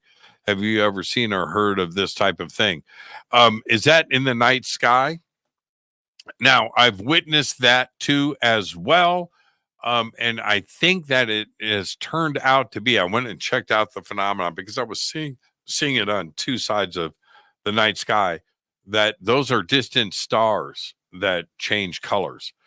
And many, ships and Navy, people at sea would see these too as well throughout history, right up to today. And they would see these stars changing from green, red, and white, and it looks like it's changing colors. And they thought it was something else in the sky. And it turns out those are distant stars. I freaked out on that for many, many, many, many months and did some deep research into that. I don't know if that's what you were seeing, but if you're describing the same thing. But yeah. If it's what I've saw, that's what, for me, is what it turned out to be. Jimmy, I've seen 3 or more objects flying over my home almost nightly, hardly any sound, and flying past each other and above our buildings. Would you think they are UFOs or military or both? Man, shoot a video, Jamie, send it to me. Let me check that out. But and is this in the city? Is it in the country? But you're saying it's happening every night. Okay.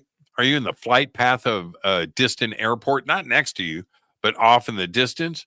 Are you between 2 large cities and things are happening that way? I'm not saying that's what it is, but no noise. That's the curious part.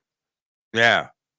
Yeah. Shoot a video and send it to me. Shoot a video and post it. Okay, let's get to, let's see here. What are your thoughts about the works of Davis Paulides and the missing 411 stories? He's very diligent. He does hard work, and he's always out there getting it done. His work is important.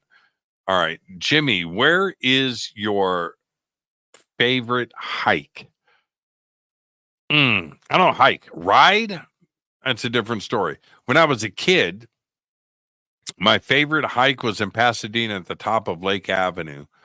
And going up, it was the old, I think one of the Groucho Marx, one of the Marx brothers had a house up there. The foundation, it's now a park. He donated his land there to the state of California. Anyway, that was a great hike, all the way up to the top of Mount Lowe, and you can look it up, Lowe. There was an observatory up there, Professor Lowe, the Mount Lowe Observatory. All of the foundations are still there. Heck of a hike to get up there, but they had the Alpine incline. They had a train, an incline train. All the wheels are there for the cables. Great hike. I used to do it all the time, sometimes every single weekend. I love doing that hike. The Boys from Brazil, good movie. Yes, man, I haven't seen that. I saw that in theaters. That was probably my karma ran over your dogma. Jennifer, I'm going to post that. I love that. Yeah, best quote ever. I'm with you on that. That's really cool. Okay. Two. I can quick cat volunteering. It's still okay. Jimmy Bleep in Church. I'm busy moving furniture to my new September apartment and getting a new kitty cat tomorrow. Right on, brother.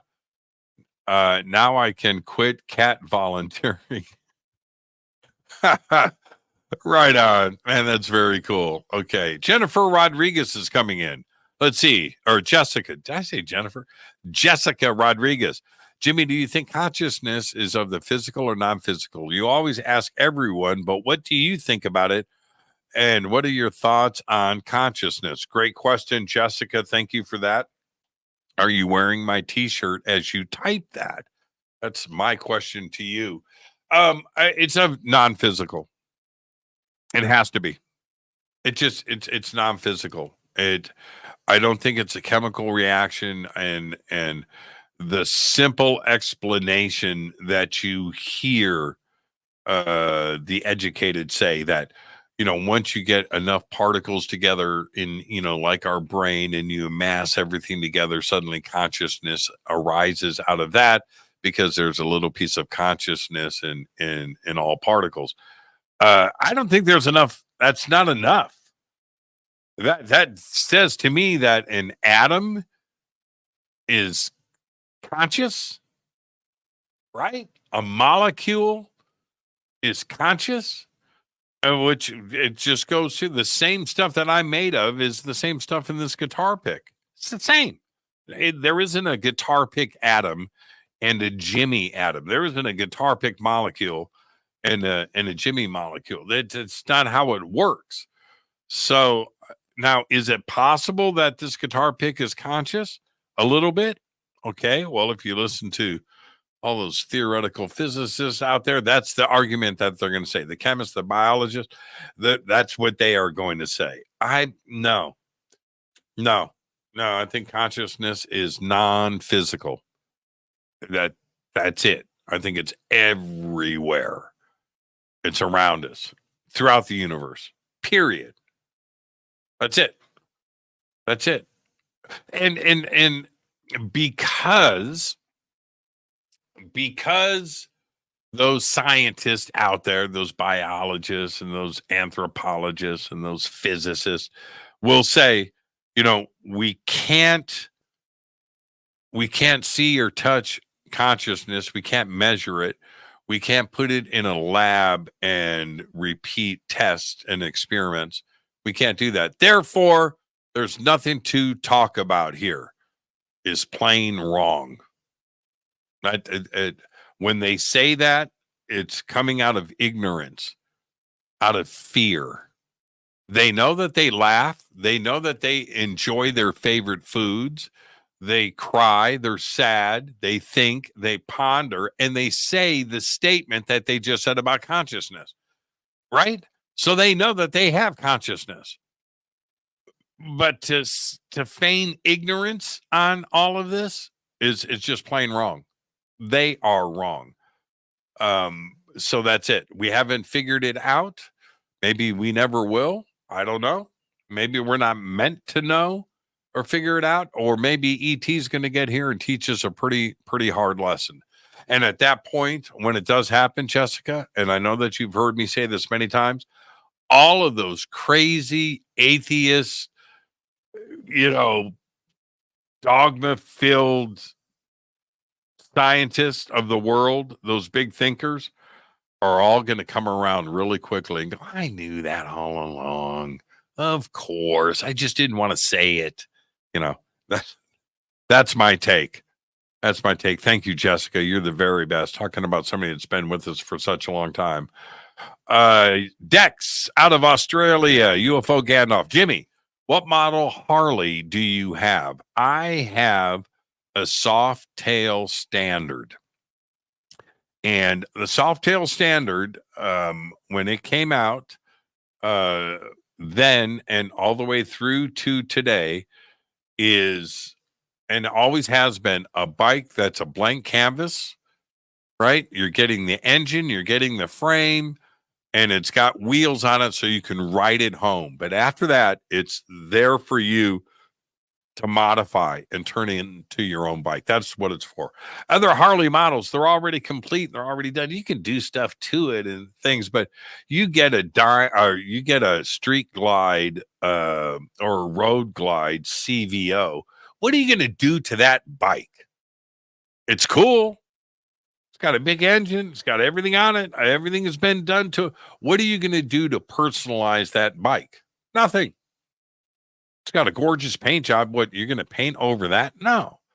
You're going to change the exhaust? No. The ECM? No. It's already set up. It's already done. Right? Or do you get something like my choice? Because I could have bought anything, and I could have got a bike that was finished. And I looked at a lot of bikes, used bikes that were already done, and I would look at that and go, "Wait a minute! Somebody had a lot of fun doing that. I'd rather do that myself."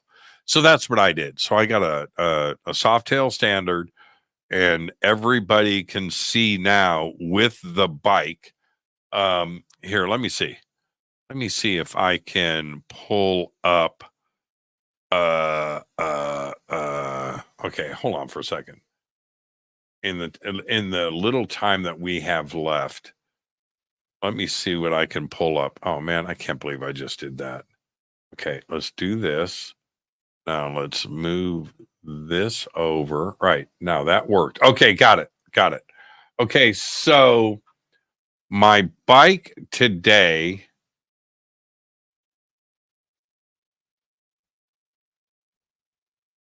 looks like this. Okay,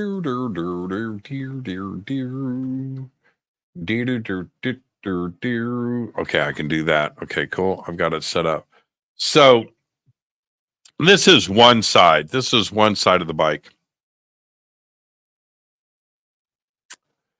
There you go. Okay, so as you can see, everything. So exhaust changed. Every cover on the bike changed. Intake changed. I made this intake cover. I drilled the holes. Zoom in. I made this. I made that. Custom. Chin spoiler. Custom made for the bike.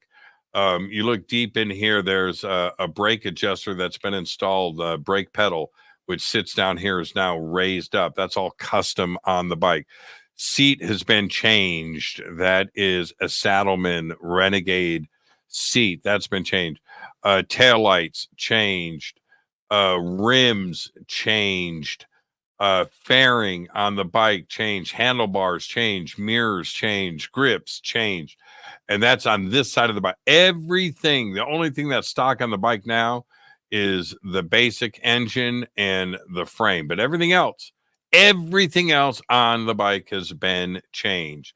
And then we turn it around, we go to the other side of the bike. Again, every cover, everything, all of this, the wiring, all of this has been changed.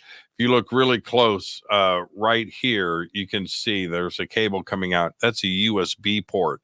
So I've got USB added to the bike, and that comes up here, and where my cell phone is. That's that cable there. That's my USB cable that is coming off of the bike. Yeah, I've got a swing arm saddlebag added, but all covers, everything, foot pegs. I'm now on my 4th or 5th set of pegs. I've got these mini floorboards on here now that I really like. Those are the Empires. All of this gear shift, all that's been changed and raised. Yeah. So as you can see, the bike is nothing compared to stock. Let me see if I can find, all of this is custom. All of that is custom. That's the bike when I first got it. So look at this. Look at the handlebars, no fairing, right? Look at those big tall bars, no fairing. Look at the pegs, the brake, look at the air cleaner, the exhaust, the tires, the seat. See this gap right here? That's the stock seat. There's like a 3-inch gap between the tank and the seat. And so look at that compared to that. That's 2 different bikes, man. 2 different bikes, completely changed. And there it is when I first got it. Look at that gap that's in there. Look at the bars. This is like the day after I got the bike. Look at the engine. You can clearly see that everything has been changed on this bike. And yeah, that's literally like the day after I got it. So that's what I'm talking about doing now is you can see the stock tank. And so I'm thinking about painting it, putting a Harley emblem on there, and then a fade to black racing. I'll get something metallic and raised in 3D and pop that in there. But yeah, it's funny when I see that. And I was so in love. Nothing wrong with it, but compared to now, I've got like 30 more horsepower on the bike and everything. Look at that. That's bone stock right there. That's the bike a couple of months ago. You can see I don't have the chin guard on it and stuff. I think that's right after I got the bars. Yeah. Now see, there's when I first made this, I didn't have the holes drilled. That's my old air cleaner. Now I've got the big honking air cleaner on it, and I drilled holes in it and raised it out. But I kept that. That's Harley doesn't sell that. It's not a stock part. That's a video. Those are videos. Nobody cares. Nobody cares. Nobody cares. Nobody cares. Yeah, I did that too as well. There's a flush mount fuel tank cover. Yeah, there you go. All right, let's see. Let me get to some other questions. I like this. Let's get what happened with part of being the NX network? I just felt like a change. You sound kind of like Wolfman Jack. And I hear that all the time. I have no idea. I have no idea what that means. I know what panhead or knucklehead in your future. That's from Michael Dean. No. The next bike, if I get another bike, I'm going to get some big honking. I'm going to probably get a Street Glide. I'm going to get a Street Glide in black. Yeah, I'll get that. So I can have somebody ride on the back with me. So, yes, definitely in my future. Now I'm going to try to get to some new questions because I'm still only at 8:00. So anybody that's posted will leave you ripped and torn. What's my favorite Chinese food entree? All of it? Let's see here. This is from Betty Joe Jacks. How you doing, Betty? Howdy from Wyoming. Do you ever feel like life is going too fast? Of course I do. It's ripping by. And the only way I can slow it down is to keep things interesting. So, yeah. Have you ever eaten alien jerky from Charlie Brown's in Little Rock? No, but I've had the alien jerky from Las Vegas. Yeah.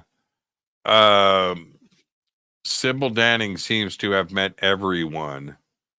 Have you met her? I think so, actually. That's funny, Dennis. That is funny. What age did you stop watching wrestling? I never watched wrestling. I never got the wrestling bug. I never did. Kind of, maybe a little. You know what I watched when I was a kid instead of wrestling? I watched roller derby, the Thunderbirds out of Chicago. Yeah. I only have one Dan Aykroyd empty skull vodka bottle. I've got about 24. I keep them all. I cannot part with them. Just to let you know, I've got a box of them. I can't part with them. I never. No. My skulls change colors like a mood ring. I'm telling you, they do. When am I going to go Beckley Tepe? I was going to go this year. I couldn't pull it off. It overlapped with I don't know if Alaska or I think it's Alaska. I'm going to Alaska instead of Göbekli Tepe, and it was booked before the Göbekli Tepe thing.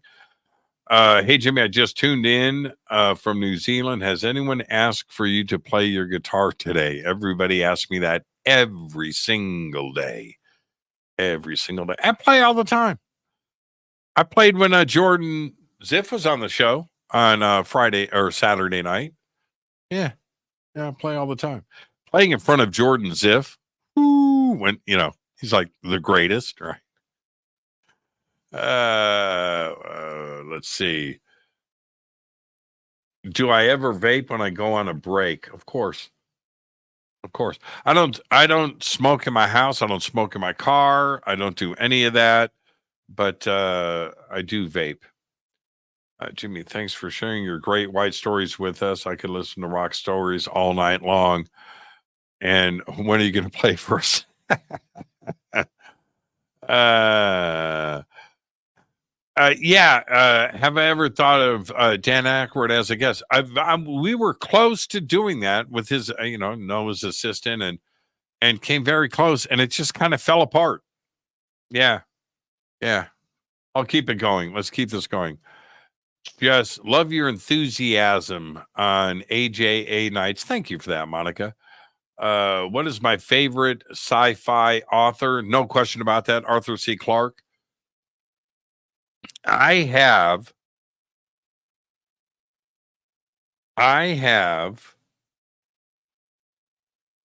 his short stories in hardback. Yeah, I've got 3 of those, 3 different volumes of his short stories. And one of them is Childhood Zen, by the way. And I think there is total in that collection, I want to say 700, 600. It's long. Man, I just love reading. Some are just a couple pages, some are a few pages, some are longer. But yeah, Arthur C. Clarke. Rama, of course, 2001. But Rama 2, Rama Revisited, the Gardens of Rama. Man, man. Yeah, Arthur C. Clarke. Clearly, Jimmy knows something about Lou that we don't know by his reaction. I would say that's a pretty good assumption. My second question, do you believe in chakra healing? Oh, yeah. There is energy in all of us. There's energy in all of us. There is electricity. Everything is bound. Atoms are running on energy and quarks and electrons and protons. Things of wit, and the electricity is flowing through just the things that hold your body together, cells and everything. And we are walking batteries. The amount of electricity that's in your head to keep your brain alive. Think about that for a second. So now I'm not saying that everybody that says they're Reiki, man, I'm a chakra, I'm 7 chakra, and I'm not saying that everybody that says that can do that. Okay. But I know people that can and do. Yes. Yeah. Close your eyes and have a friend, not Reiki, not chakra, not anything, but just have somebody, just close your eyes and have somebody move their hands around your body. You don't know what's going on, but you can tell where they are. You can feel it. You can feel it. And it's no different than running around on carpet and charging yourself up and going and shocking somebody. That's static electricity, but it's electricity. And we all have that inside of us. We all carry it. We are walking batteries. And I know people that have measured the voltage, and it's a lot. We're walking batteries. Okay, where am I at here? Okay, I'm at 8:15, 8:20. I'm just trying to get to some of the new questions. I'm scrolling really, really, really fast. And I'm not flat earthy. I was thinking more about what General Byrd said about finding more land beyond the walls in the 40s and 50s. Oh, well, the way that you stated, that's from Lord Nelson. It sounded flat earthy. Why does slightly melted ice cream taste better? I don't know. But I can tell you this. Haagen-Dazs, back in the day, I got that down to a science. So I would let Haagen-Dazs sit on the countertop for 10 minutes before I ate it. A chocolate shake tastes better than chocolate ice cream. I can't explain that. Haagen-Dazs 10 seconds in the microwave is the only way you can eat that. Ben and Jerry's, whatever. It tastes better. Yes, it does.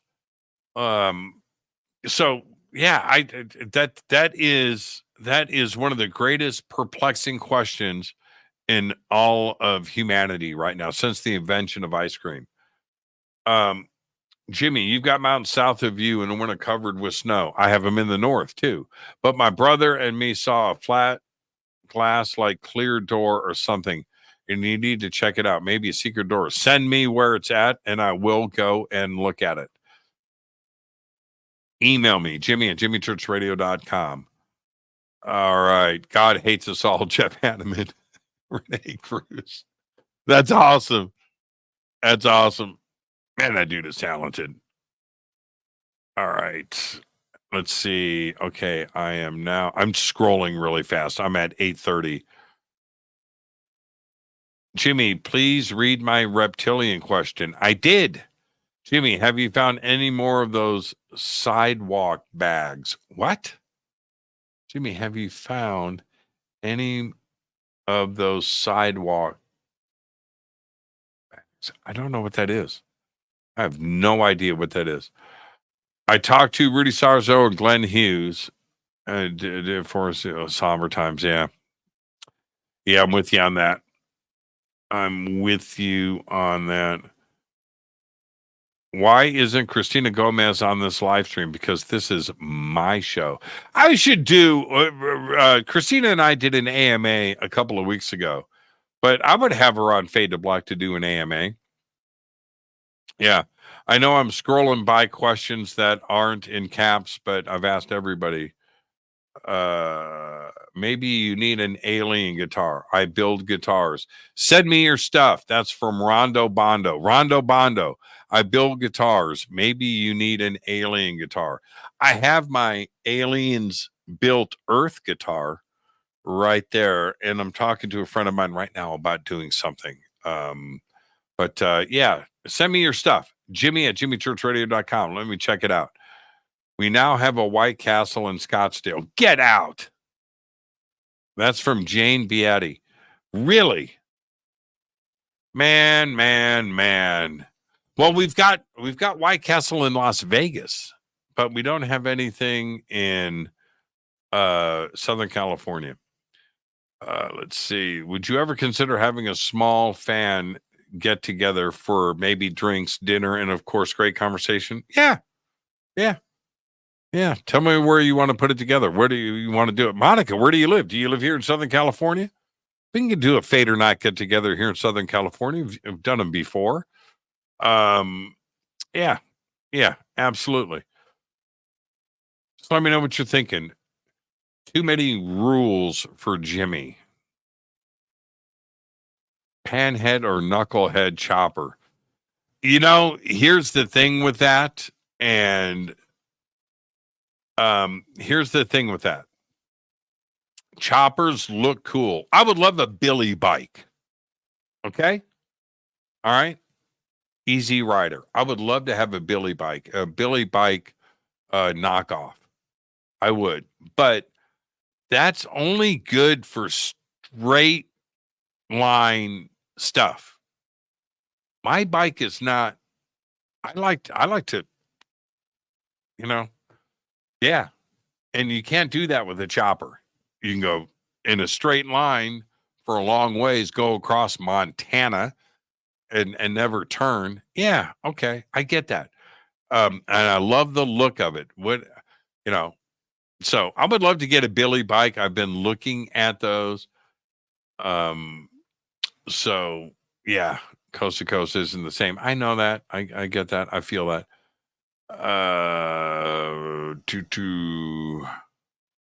What's Jimmy's number one tube amp? Plexi is good, but you got to have a place big enough to open that thing up. All of the JCM stuff is really cool. I have, I have the DSL, and which I love. 2 channels, got reverb, all tube. Yeah. So I like the DSL stuff. If you're on a budget, if you've got more money and you can spend it, yeah.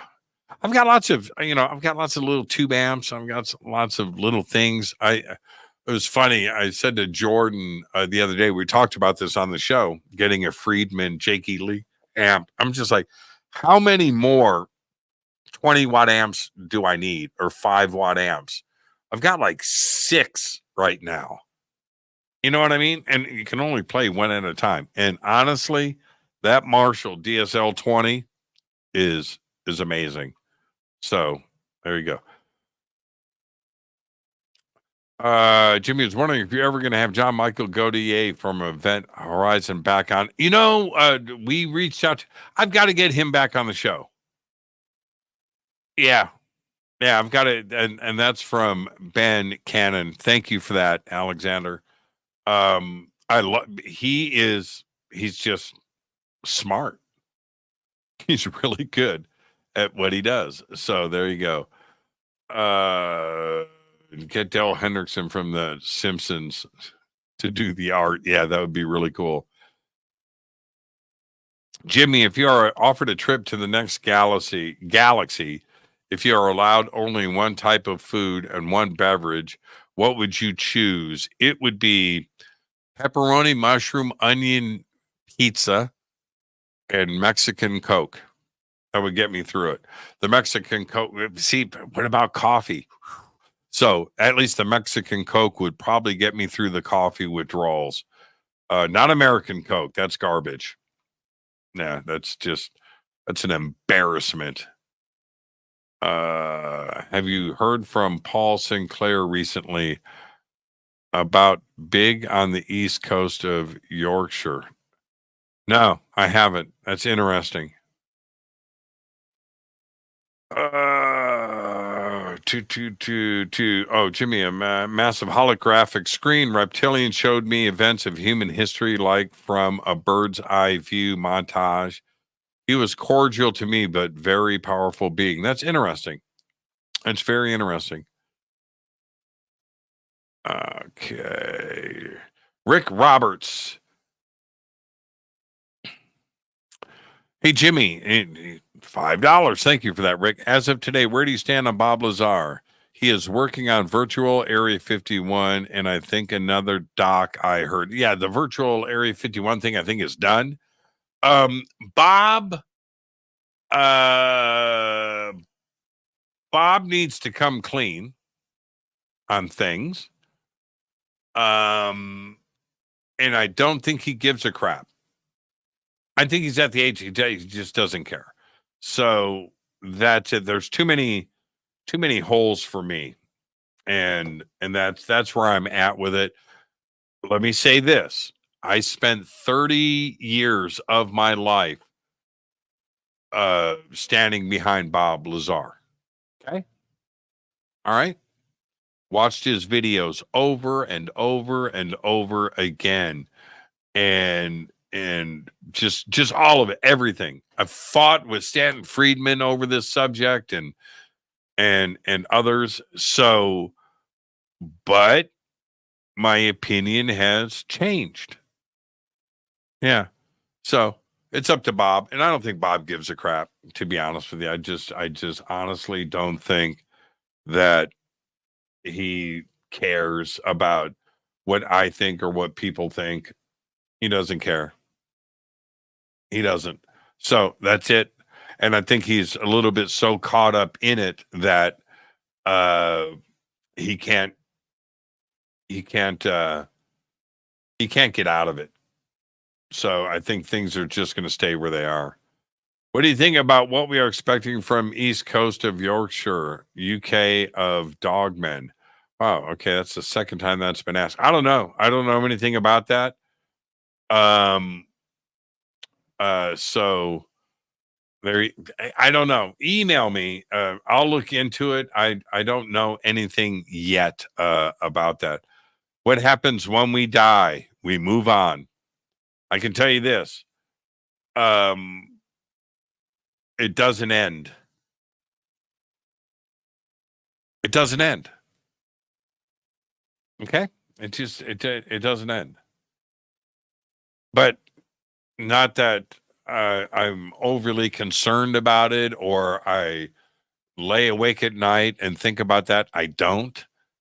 I'm happy with I want to spend as much time on this planet with my daughter and my friends and where life is right now for as long as I can.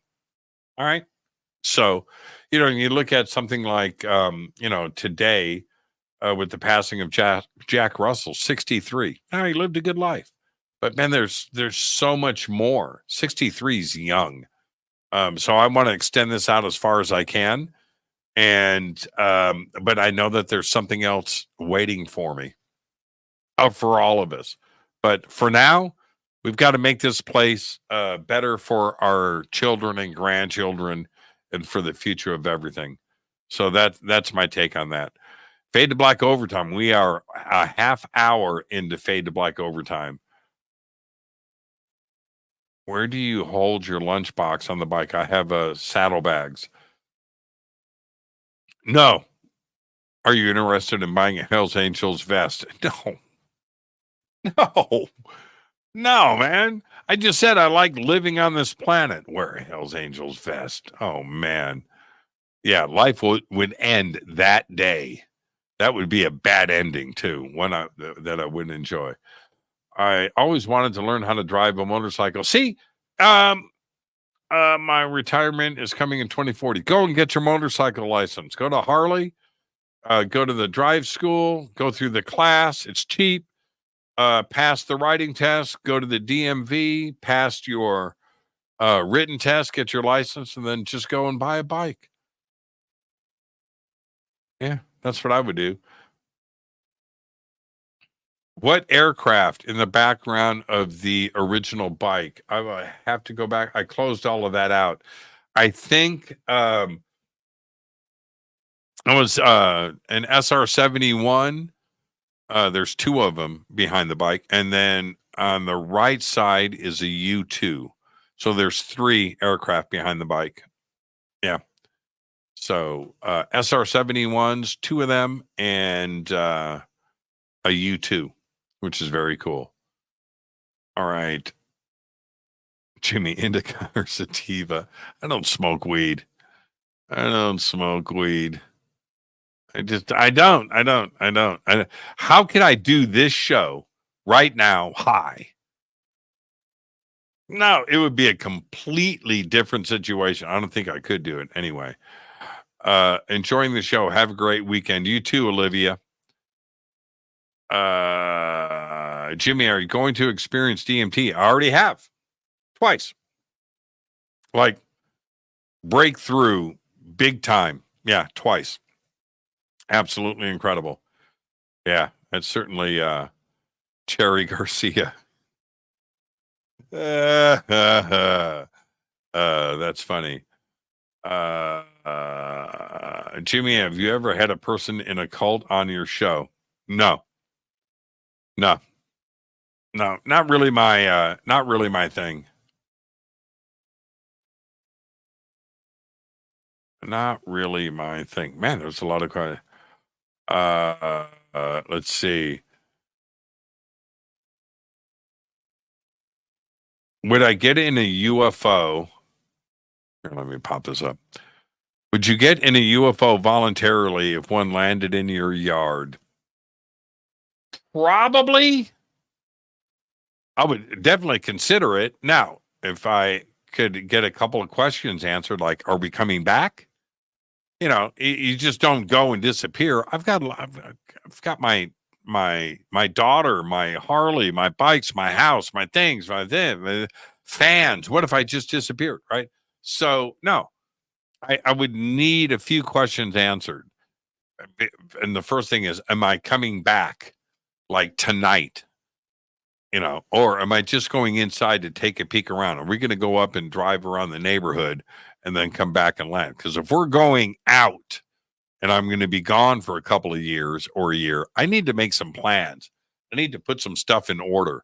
I don't need to come back and have my house emptied. My daughter here with her friends partying. You know, no, I need to make some plans. There was a strange black ring in the sky above Williamsburg, Virginia today. Fader Pizza. Yeah, that sounds really good. What kind of chip do you have on what? A Dorito? I don't know what that means. I'm starting to wind down. Bob Lazar needs to testify if he's being truthful. Yeah, I agree with that. Don't walk into the light. It's a trap. If I could ask Thoth a question, wow, that's good. What would I ask? I would ask him, what's the meaning of it all? What's it? What is it? Enlighten me. I'm on a quest. You know, so what is it? What's the meaning of life? Jimmy and Christina tour the country in an RV. Yeah, we're talking. I know she'll be in the RV. I'll be in my Jeep following her or her following me. I'm going to have a camper on the back. I'm going to get one of those little teardrop campers. And then, yeah, absolutely. Tour the country and broadcast live. Yeah. Yep. We're talking about that. And let's see.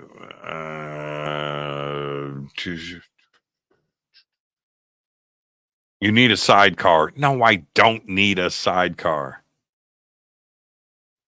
The chip thing is from a Weird Al song. Oh, I didn't know that.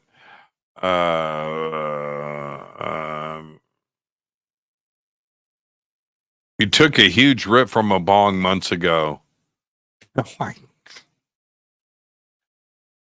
Undead Jed, where's my freaking shirt? Oh, right. Did you order one? The bong rip was on camera. No, it was not. Do they sell bongs? I suppose so, right? If you went to a smoke shop, they probably, I guess. Man, bong. Is that a word? Do they still use that? Do they still use that? Oh, man, that is funny. All right. I'm at the end of the line and did an extra half hour tonight. I want to thank everybody and just have a great, safe, fun, and amazing weekend. Nothing like doing an AMA AJA. I just did 2.5 straight hours. So I'm your host, Jimmy Church. This is Fade to Black. Have an amazing weekend. We've got an amazing week lined up, kicking off on Monday. So I was going to say, I've got to work all weekend. I've got some stuff that I'm doing Saturday night, but I'm thinking about doing maybe an unfiltered Fade to Black on Sunday night. So that's still in the works. I'm putting that together. I'll let you guys know. But until then, all I've got is Go Beckley Tappy. Fade to Black is produced by Hilton J. Palm, Renee Newman, and Michelle Freed. Special thanks to Bill, John, Dex, Jessica, Dennis, and Kevin. Webmaster is Drew the Geek. Music by Doug Aldrich. Intro, Space Boy. Fade to Black is produced by KJCR for the Game Changer Network. This broadcast is owned and copyrighted 2024 by Fade to Black and the Game Changer Network, Inc. It cannot be rebroadcast, downloaded, copied, or used anywhere in the known universe without written permission from Fade to Black or the Game Changer Network. I'm your host, Jimmy Church. Go Beckley Tappy.